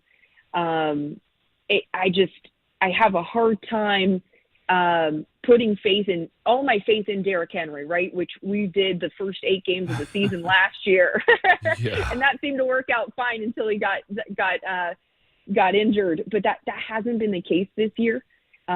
Injuries that play a big factor in that, the ebb and flow of the offense. But to me, the fan base is having a hard time trusting this team and getting their hopes up. And that's where we're at right now, especially with the John Robinson being fired. To finish out this season, though, you expect momentum, considering how good this team can be when they are on and healthy, and with the prospect of the new GM. I feel like almost everybody to a T is in a position of, this is an interview. And I know it's the NFL, but this has to be an interview for the team in general, but also the players individually, and they got to have a good finish to this season.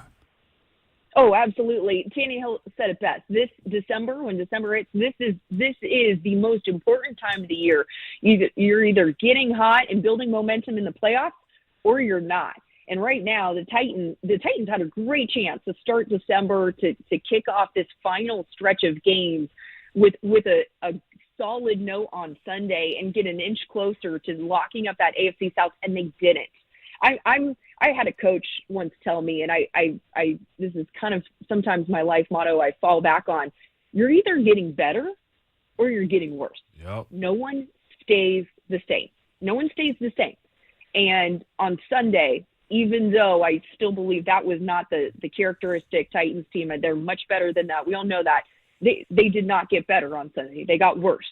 So this is the week where they turn the corner, they build momentum, start building something towards the playoffs, because let's say, they take care of business against Texans and Jags to close out the season, right? They have a home playoff game.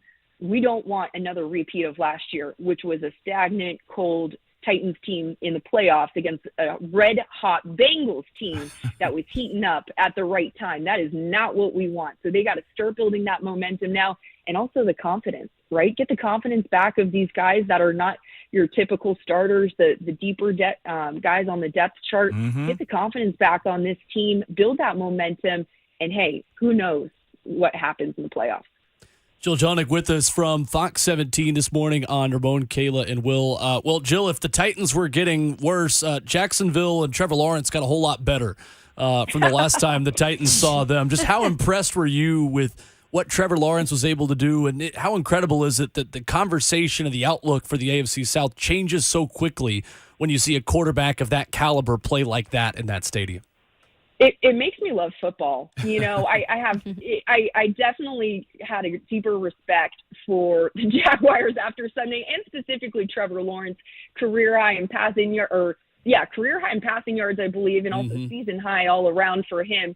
I was very impressed by that team. I wanted to know, where has this team been all season, right? Because that looked like a team that can do some serious damage. I'll tell you what, I like Jacksonville this week too as the underdog against the Cowboys. Right? That would be my big underdog pick of the week. Cowboys to me still fluctuating a little bit. I don't trust them. Similar to the Titans, don't quite trust them just yet. And so I wouldn't mind seeing Jacksonville taking that momentum from Sunday, rolling in there to Jerry's World. I believe that's at Cowboys. Or no, that's home. Yeah, in Jacksonville. Home. Yeah, home dogs bark louder. I like that. I like Jacksonville. I've been impressed with what they did Sunday, and it also is a little concerning for when the Titans close out the season with them. I believe that's January 8th. Yeah. Absolutely. So we'll see about that. Jill, on the way out, do you feel like talking about the bigger picture with this team and moving forward, is this setting up for a rebuild this offseason under a new general manager, or are there enough foundational pieces, you think, for this team to retool and try to go for it again and win right away going into next season? I absolutely think there's enough tools, but I'll say this, guys. I'm not going to make a call on how I feel about this big picture until this team finishes out the regular season. These next 4 games are so important. And let's be honest, we remember a lot from the regular season, right? But what we remember most is how the team finished, what they did in the playoffs. Did they make the playoffs? How did they finish the regular season? Did they make a statement in the division? Right. That is what that's the opportunity the Titans have. They know that. They spoke about that yesterday in the locker room.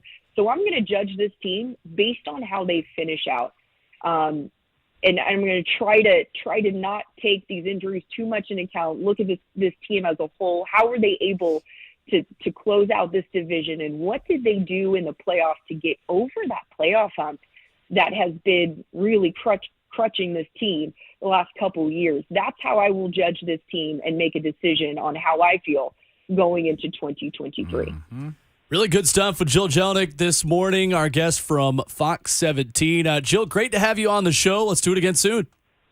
Absolutely. Thanks, guys. Have a terrific Thursday. Take care. You as well. There is Jill Jelnick with us this morning on the Mark Spain Real Estate Hotline. I like the underdog pick, Jacksonville over Dallas. Yeah. Sometimes you take a team that's hot. Yeah, Todd Furman mentioned that yesterday on 3HL. That's getting a lot of play in Vegas right now. Think so? Wow. Well, when we come back, one of our favorite activities is flaming the guy that comes on the air after us. Before the Lucas Panzica show takes over, Kayla has a bone to pick with Buck Rising. Mm-hmm. We do that next on Ramon, Kayla, and Will, 104.5 The Zone. This freaking clown.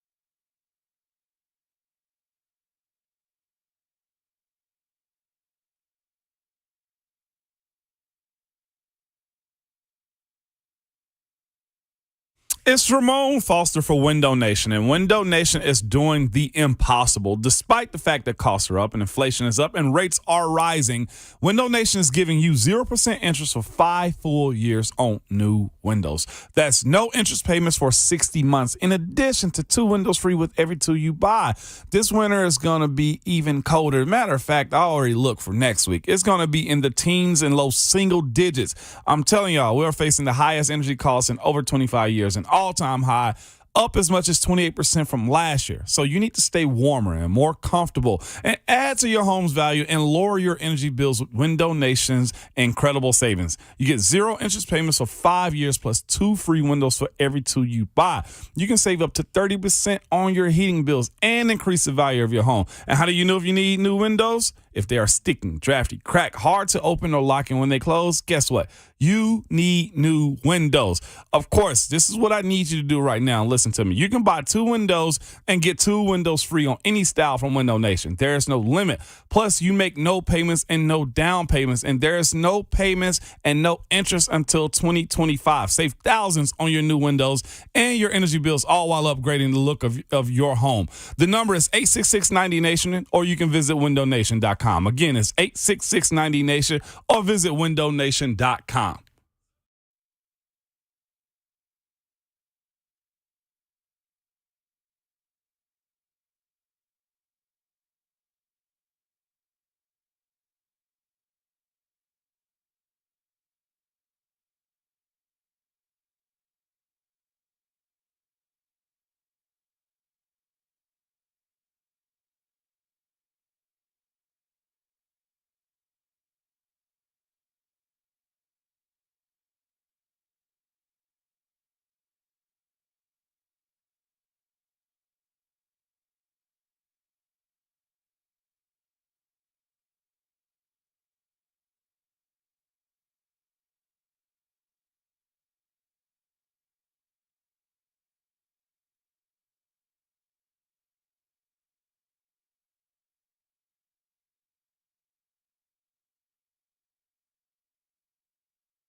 One final segment of the show. Ramon, Kayla, and Will, powered by All Four Seasons Garage Doors.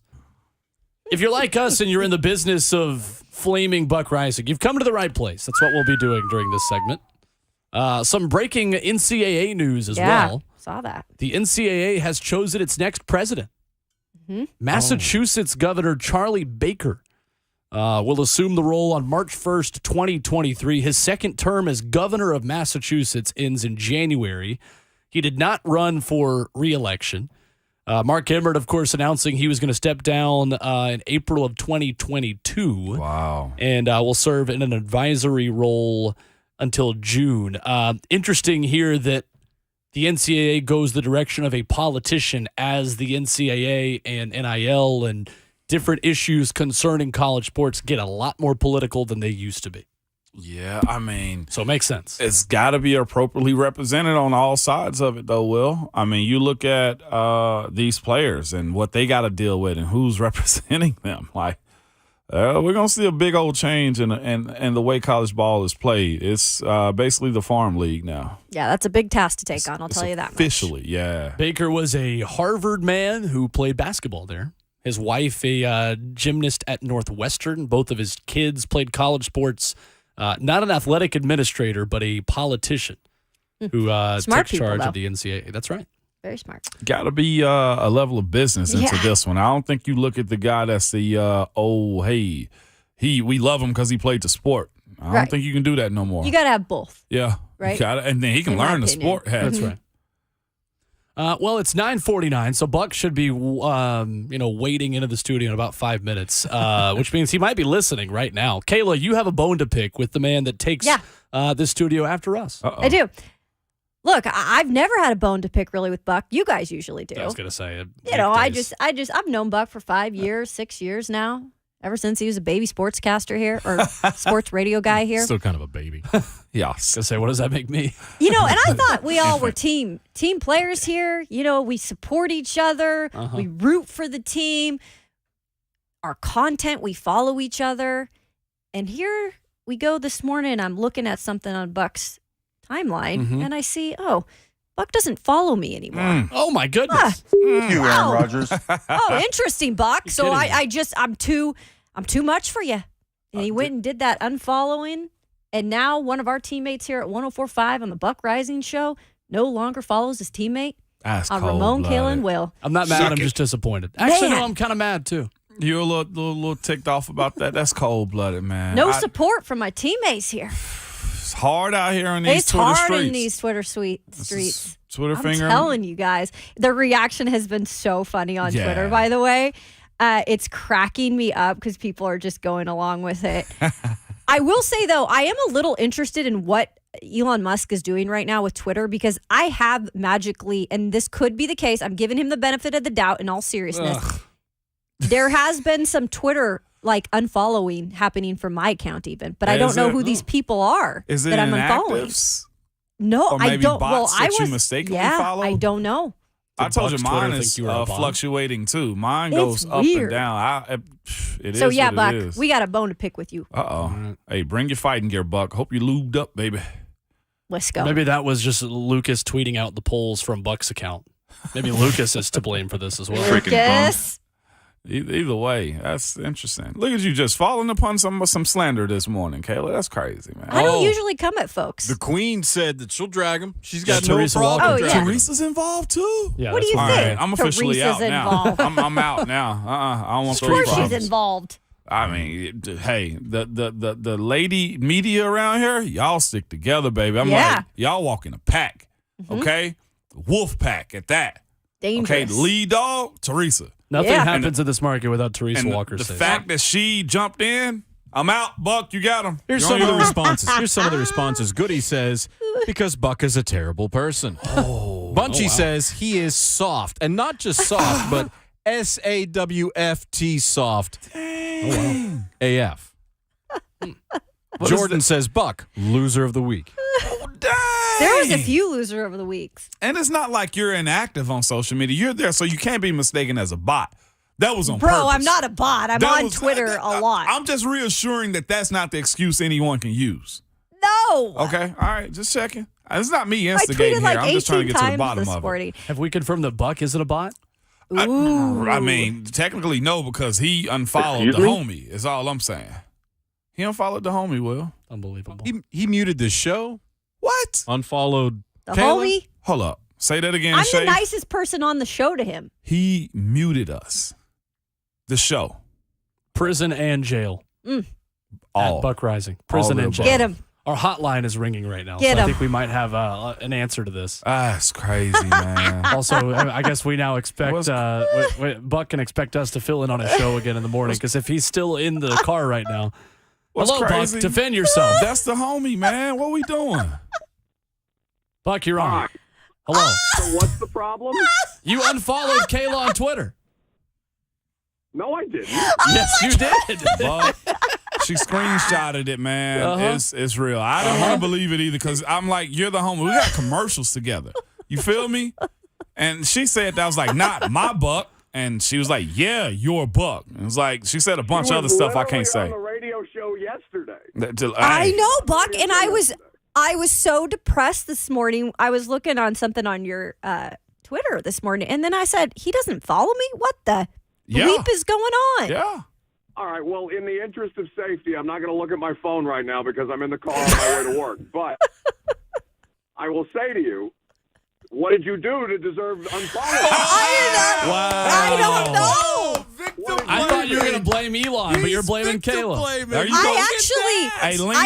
I said here first, I'm the nicest person to you on the show by far. No. Yeah.